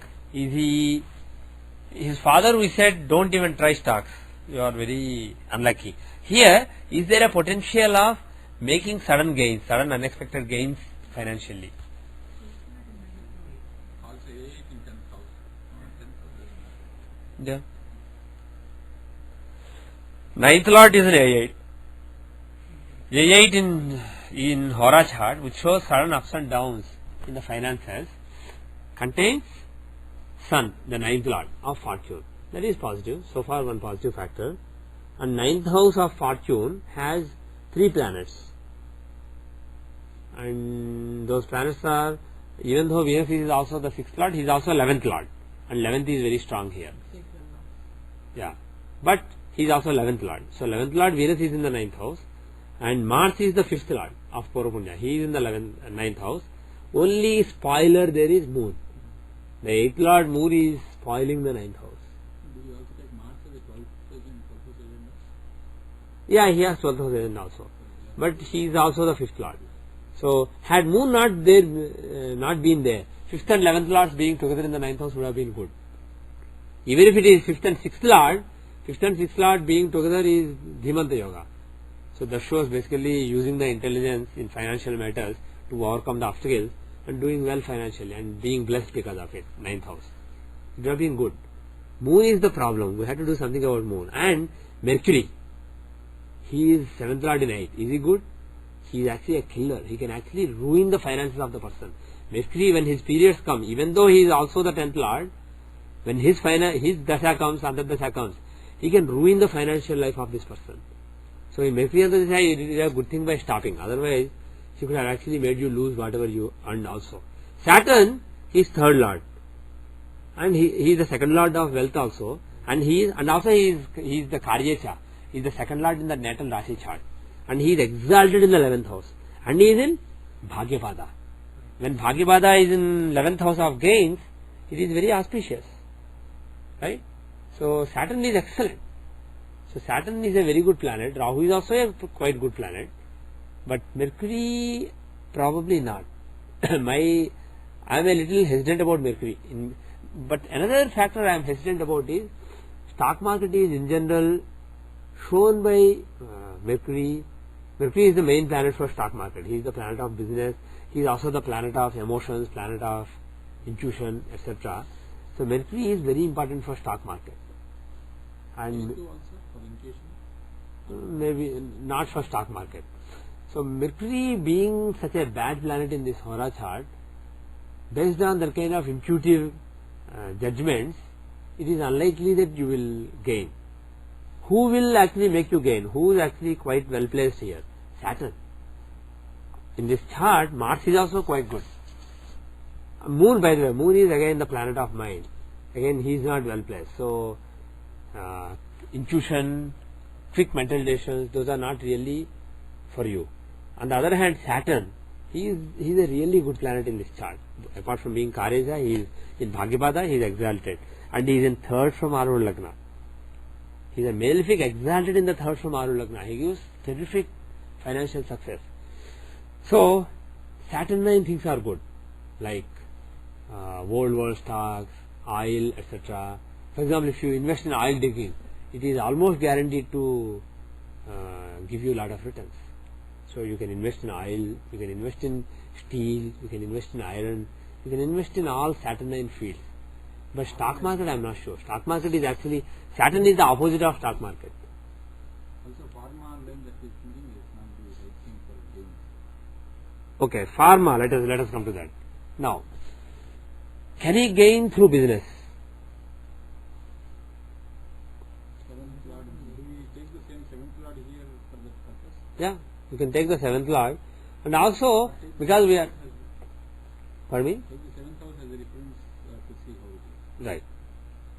Take the seventh house in Hora as the business of the person and interactions with the other people, and how are various planets. Now, Mercury is the Lagna Lord in the second house. By the way, A3 is in the seventh house in Hora. Did you see that? So, A11 is also there. Yeah. So, A3 and 11 are in seventh house, which is good. Now, Mercury is quite good, but what shows pharma? The field of pharmaceuticals. Sun is the surgeon, he is the doctor who cuts you open and who fixes. And Moon is the one who nourishes you, who takes care of you. And who gives medicines? Rahu. Rahu is the main karaka for medicines. Right? And how is Rahu in this chart? Well, he is quite good. From the 7th house of business, he is the 9th lord in the 5th house with exalted Shani. So he is quite good. Even from basic Lagna itself, Rahu is 3rd lord in the 11th house, exalted in with exalted Saturn in Bhagyapada. So Rahu, pharma field is that too. Venus is again, Venus also shows medicines, various chemicals that are prepared for medical purposes are shown by Venus. And Rahu is a Venusian sign. Rahu is a Venusian sign. And from 7th house of business in Hora chart, Venus is 5th lord. And also 12th lord of investing. But he is also 5th lord in the 3rd house. So, pharmaceutical seems like a good area for making financial progress. But apart from it, in general, if you have money, not now, because now you said that all the money is going, not coming. But at a later point of time, when you have money to invest, I advise you not to invest in stock market. Instead, if you invest in commodities or you invest in oil kind of things, you will get better returns. Just open a petroleum bunk also, that is very good for you. Those things are much better. Since this is the time I wanted my father to rest and me taking on, I have knowledge wise, I have knowledge in stock market, quite some knowledge. So can I take over and look after in Venus Ketu period and Sun period? Taking over meaning taking over the business? Actually we have no business right now. Yeah. Only a few stocks are left. Okay, managing the remaining stocks. Managing, and I just wanted my father to rest. Yeah, you have no option, so do it. But in general, try to get out of stock market as much as you can. Eventually. How strong is the Parivraj Yoga? Do you have a Parivraj Yoga? Moon is a Navamsa of Mars aspected by in Rasi by Saturn. Moon is aspected by Saturn. Is in a Navamsa of Mars? He is. And also 12th house is quite strong. Actually, the 10th lord Mercury is only with 3 grahas. Had there been one more graha in Leo, it would have been very difficult to stop. If 10th lord is with 4 grahas, that's a very powerful Parivraj Yoga. So if Mercury, the 10th lord, he is with Mars, Moon and Venus here. Had he been with one more planet joined there, it would have been really terrific for Parivraj Yoga. In general, 10th lord is in the 9th house with 8th lord, 12th lord, 6th lord, all the Dusthana Grahas. The 10th lord is in the 9th house with all the Dusthana lords, and the 12th is quite strong. So there is a strong interest in renunciation. So let us actually look at Navamsa. In the Navamsa, Dharakarka is moon. In the Navamsa, Dharakarka moon is in the 8th house, but in a trine from Atmakarka. So Atmakarka and Dharakarka are in mutual trines. That is good. And how is the 7th lord? He is in the 3rd house. He is in UL. And how is UL in Rashi? The 2nd lord from it is with Ketu, showing continuation. And the UL lord is exalted in the 9th from UL. So my feeling is it's not that strong. It is there. There is some interest in renunciation, but my feeling is you will probably be a householder, have a regular life, but you will remain quite spiritual. And as a matter of fact, I just want to, because you are here, I just want to say one thing. The real sannyasa is not of objects like wife, children, career. It's not really, that's not the real sannyasa. The real sannyasa is in the mind. Whatever you are doing, you are actually constantly telling yourself, I'm not doing, Shiva is doing through me. So whatever phala comes because of it, it is basically, it belongs to Shiva, not me. So when you are successful, everybody comes and praises, oh, what a great business magnate you are. You say, well, it is their job to praise. Shiva is making them praise, but it's all Shiva's leela.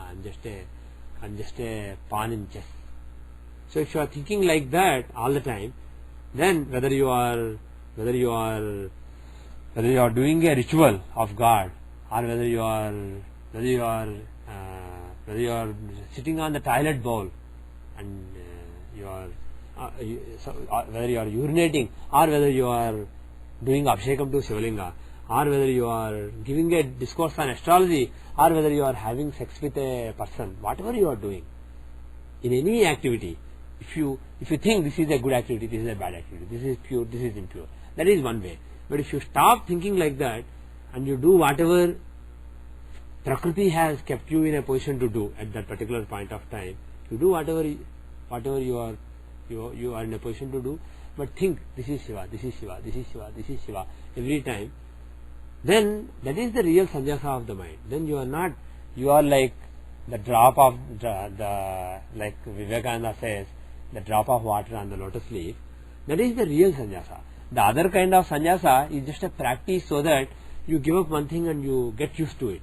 But the thing is that is neither necessary nor sufficient to actually become the real sannyasi, true sannyasi. Being a householder and being a businessman and yet being a sannyasi is very difficult, and it is not impossible. And that is the real goal. That is the real goal that you should have. So don't think in terms of all this badarbandi or all this wife, children, all this is a hassle. Actually, that's how I think. But in the tradition that I will be going to school, they say you need to marry another household, but be like the drop on lotus tree, as Krishna says. Right. But I said, okay, let me get that experience first. Now I keep on saying that, okay, this is not me doing good or bad. No. So I just want to see if I can get married in the next couple of years, because at home they're trying to get me married. But I said, once I get the experience and feel of it, then I will marry. I don't want to marry right now. Okay, let's see the timing of the marriage. But one thing is, looking at Rashi and Navamsa, like I said, my strong feeling is you will be a householder. You will not be a sannyasi. You will be married. Now, when to marry? What is your advice? The class's advice. Venus Dacha is running right now. Is Venus Ketu a good period to marry? Actually, Venus, Ketu, and Navamsa and Rashi, that Boga pass in Yeah, right.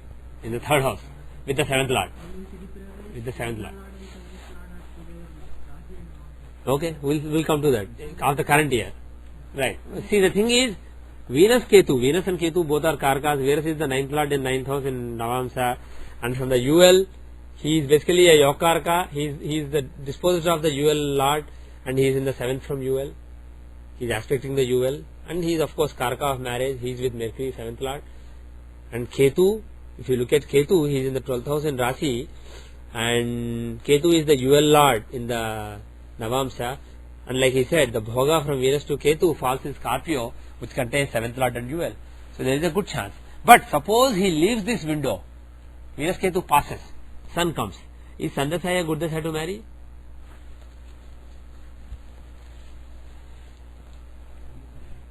Sun is in the 8th house from UL in the Rashi chart. He is the dispositor of 7th lord and Venus. And in Navamsa, he is in the 9th house, but he is the 12th lord. Is Sandasaya better Dasaya to marry or Venus Ketu? Venus Ketu is a better Dasaya to marry. Narayan Dasa of D9, yeah. Aquarius, 1 second. So Narayan Dasa of D9, Aquarius is going to start next year. Right. It is the 6th house. It has like a UL lord, but it is 6th house. Whereas Cancer, if you see, the Dasha that is running right now. How is Cancer? It is 9th from UL, it protects the marriage, and also it aspects UL. And what else? It has Dharpada. So, in general, is it a good idea to wait till, of course, here Virgo Dasha is coming in 2010. And Virgo being the Lagna, Virgo Dasha is not at all a bad Dasha to marry. After 2010 is not at all a bad time to marry. But if you go back to Vimshotri, if he doesn't marry now, in the next 1 and a half year, or 1 year, 1.5 year, Sun will take over. It's not so great for marrying. It is an average Dasha to marry. Sun is in an inimical sign with an enemy in Navamsa, he is the 12th lord. So because of all these things, it's not actually a bad idea to marry now. And if you look at the 2008 Tithi Pravesh or 2007, we'll see the current Dasha that is running right now. If you look at that Dasha, how is the Tithi Pravesh Dasha? Tithi Pravesh?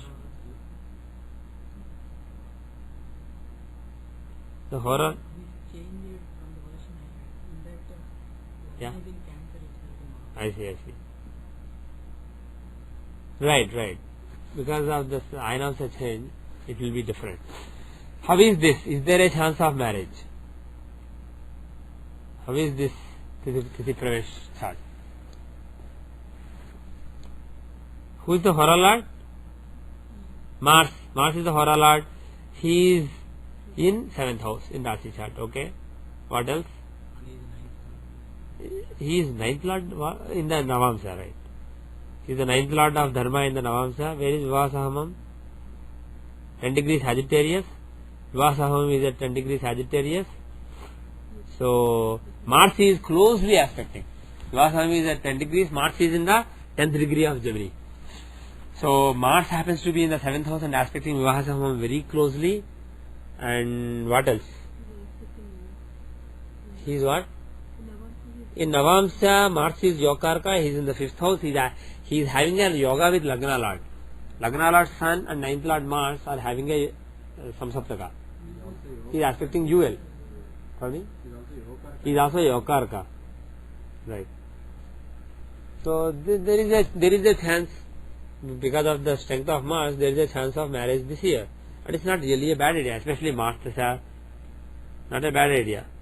And Mercury, if you look at the Karyashas for marriage, the 7th Lord of Rasi chart Mercury, the 9th Lord Sun, they are well placed in Kamatrikonas in Navamsa. The 9th Lord of Rasi is in the 11th house in Navamsa. The 7th Lord of Rasi is in 7th house in Navamsa. So there are several good factors. So there is a chance of marriage in August, and it's not a bad idea.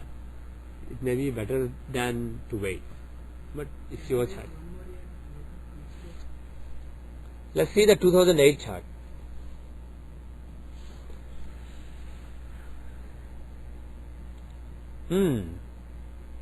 The Horolite is Mercury. The Horolite is Mercury. Actually, in the one I saw, it is Jupiter is the I think the Lagna. Okay. Okay. So here in this chart, Mercury is the Horolite. Now, if you see the net Rashi chart, first of all, 7th house is Sagittarius. It has Jupiter. 7th lord is in 7th house. And where is where is the Vivahasahamam? It is in Taurus. Vivahasahamam is in Taurus, owned by Venus, but no other strong links.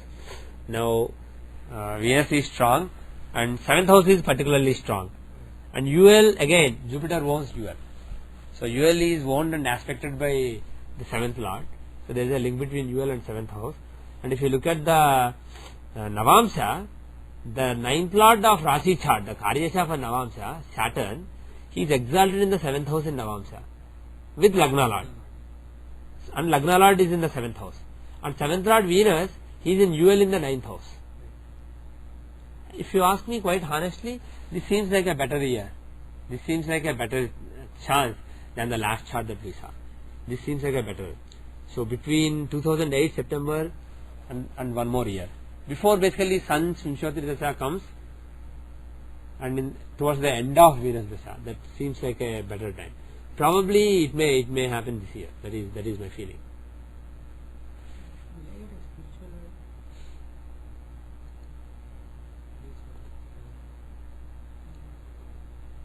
If you get a spiritual life, the advantage will be she can go along with you, she can help you in your sadhana. If you get a non-spiritual life, it is even better, because she will basically make you mature fast, because she will test you. You need a lot of testing, and if somebody who can test you is right with you, it will be easier to make progress.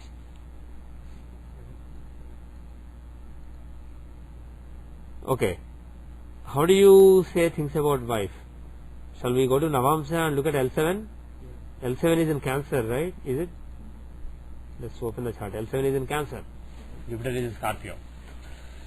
So taking Cancer as Lagna, what can you say? Will she be spiritual? 8th house has Ketu. What else? 12th house is owned by Mercury and aspected by Mercury. So there is some basic spirituality is there. And Lagna Lord Moon is in the 10th house. Can you say they help in our spiritual progress? Whether the person will be helpful, whether the person's influence on your spiritual progress will be positive. Well, for that what I suggest is, go to the Vimshamsa and look at the relation between Atmakarka and Dharkarka. So Dharkarka is Moon and Atmakarka is Mercury, right? So Mercury Moon relationship in the Vimshamsa will be the key thing for it. So they are in mutual Dvadashas. So Dharkarka is in Manakarka Sthana from Atmakarka. So actually it seems a little negative. The answer to your question seems negative. But having said that, she herself is likely to be spiritual.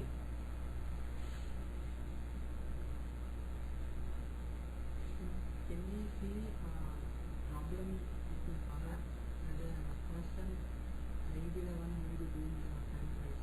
Okay. Will that be seen in nature? We'll try to see. But one thing I will say is, because Lagna is Cancer and Saturn is aspecting, okay, Jupiter is in the 5th house. So Jupiter is quite strong in the 5th house. Lagna Lord in Moon can give you an active career. But then Mars, the 10th Lord, is in 12th house. So that can actually deprive of career. So it's tough to say whether she will be a working wife or she will be a housewife. I want her to be a housewife. Yeah. Mars strongly suggests a housewife.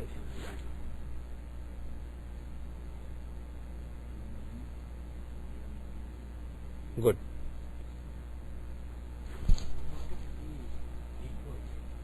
Yeah, we'll see D12. Okay, we'll go to D12 now. One question. In that Mars is in the 6th house in Saptama. Right. So that means no happiness inside. Not necessarily. The But the Lagna Lord Mars is in 6th house. 6th house is a good house for Mars to be. So he shows the bravery, overcoming obstacles, etc. But it also shows that there will be some obstacles relating to children. So it doesn't show a smooth ride with respect to children. Mars being in the 6th house. But yes, the Karyesha is Mars. Karaka, you mean Jupiter. Rashi, 5th lord is Jupiter, Mars. So Karyesha is Mars. He is in a Upajaya. For a male fig being in Upajaya is good. So Karyesha is well placed. Aryasha you see from Mars or always from Mercury? For me? Aryasha you always see from Rashi chart. Yeah. But the thing is, your point is also right. You can actually say that Jupiter is the Karyesha, not Mars. Why? Because taking the Guru Lagna instead of Lagna, because it's so strong in the Rashi chart. You take the 5th from Jupiter as the Karya Bhava for children. Then the Karyesha is Jupiter. And he is quite well placed in Saptamsa. And apart from whether he is Karyesha or not, Jupiter is Karaka for Putra. So Putra Karaka being so strong in the Saptamsa chart is very good. So that is good. The only problem is Putra Karaka Venus is in 8th house from Atmakaraka Mercury. And if you see, the Putrakaraka was in Manakaraka Sthana from Atmakaraka in Navamsha also, which is the basic chart for seeing all the soul level relationships. And it's repeating in the Saptamsa. So there is something undesirable, some relationship problem with the child, which I can't put my finger on, but there is something to watch out. But there is still time, you don't have to worry. And anyway, it all depends on the runas. Different souls have different runas with each other. Depending on it, you have to experience certain emotions. You can experience them and at the same time tell yourself, well, this is just karma. Then you can remain relatively untouched by it. But overall, this chart is strong.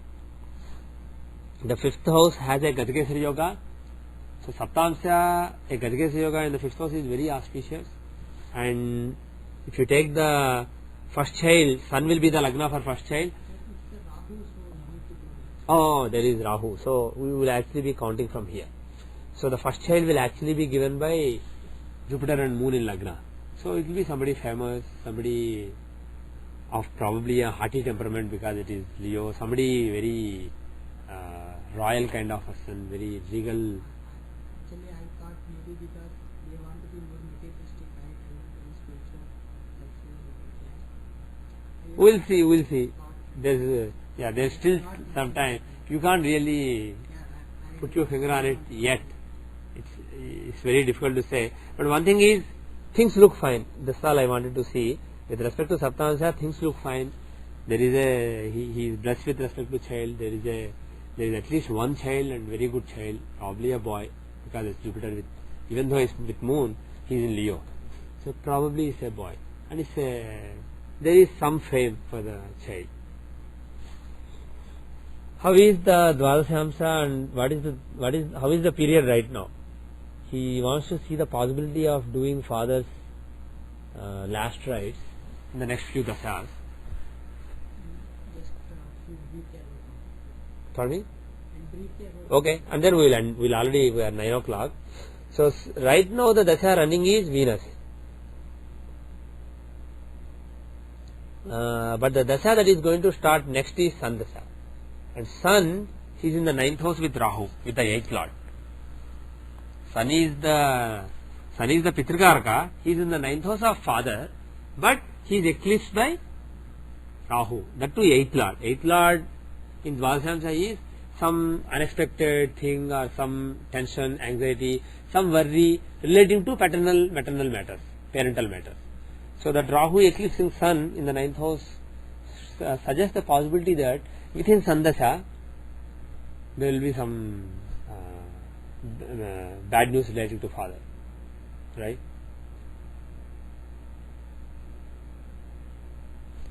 But the thing is, he's in the 9th house and they are in Pisces, a Sattvic sign. So all the whatever dharma you have to do relating to father, it should be done during the Sandasya, if it happens, your dharma will basically be done in a sattvic way during that period. And actually, where is L9? L9 is in Aquarius. So if Sun a Marka, Sandasya is going to start soon. Venus Dasha is running right now. Venus is not Marka. Even though he is in the 8th house, he is 4th and 9th lord. He is not a Marka really. But being in the 8th house, he can give suffering. That too with Ketu could even be really bad, undiagnosable kind of suffering. He only gives suffering but not death. But Sun, he is the 7th lord in the 2nd house with male feet. So it's actually quite bad. He is actually the strongest Marka here in this particular from Aquarius. So Sandasya is of concern. So from father's point of view, it is a Marka period. From your point of view, it is a period when you will do your dharma in a sattvic way, but with lot of sadness because of Rahu. And it may be sudden also because 8th house is involved, Rahu is involved. Something sudden and unnatural is possible. Here also it is showing up. So in any case, good luck with your father's health, good luck with all the transitions of the business and all the responsibilities. I'll take one last question from you and all the best. In any case, you have shown ample ability to answer all your questions yourself. So you didn't really need the help of the class. Yeah. L4. How is L4? Where is L4 actually? It's in Scorpio with Mars in it. So again, earlier also we saw Leo with the Sun in Mars, Sun in Scorpio. So there is some link with Scorpio, Mars, etc. So again it shows Pitta constitution, lot of heat in the body, lot of Pitta in the body. And you said headaches, etc. That makes sense. And health wise, the Dasha that is running Sandasya, how is Sandasya for mother? Sun is the 10th lord. 10th lord's eclipse can actually cause some problems in the career, some problems in the karma, in the activities in the society, but he is in the 5th house. Sun Rahu combination in the 5th house is good for mantra sadhana. So it is a very good period for mantra sadhana for mother. Right? And how is the moon dasha for mother, which is coming next? Awesome. Why? 9th lord in the 10th house. Excellent for mother. And how is Mars dasha? Mars is the Lagna lord in Lagna. So the next several years look good for mother. And health wise, are there any major concerns? Well, Sandasya, there can be some concern because he is afflicted by Rahu. But he has nothing to do with Bhadakasthana, 6th house, 8th house. He only aspects the 8th house by Rashi. That's it. No other links with those bad houses. Right? So not really any major concern in the next several years. Moon, maybe there is some concern because he is also 8th lord dispositor and Bhadakesha. So moon dasha, there can be some blood pressure problems or some problems relating to moon, area shown by moon. Some chance. But again, is it terrible? Not really. So there aren't any terrible suffering being suggested for mother. She will be fine. So you don't have to really worry about your mother. You are taking the 8th lord dispositor in Rati chart. No. I am talking about Dashamsha. From Scorpio, 8th lord is Mercury. He is in Cancer. So his dispositor is moon.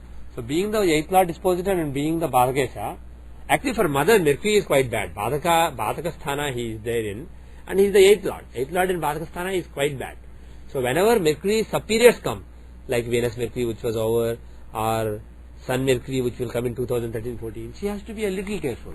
But overall, mother's health seems quite decent. There aren't any major problems that we detect in this Dvadashamsa. So mother seems to be basically of good health. Okay?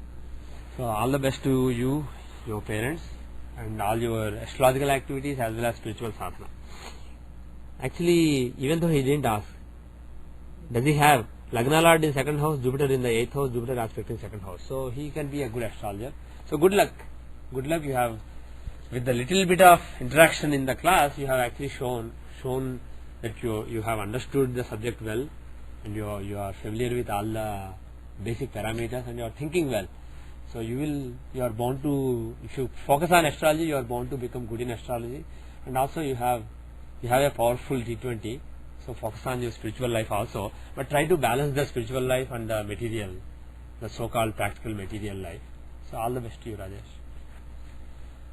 Om Sarvam Shri Krishnarpanamastu. Loka samasta sukhino bhavantu.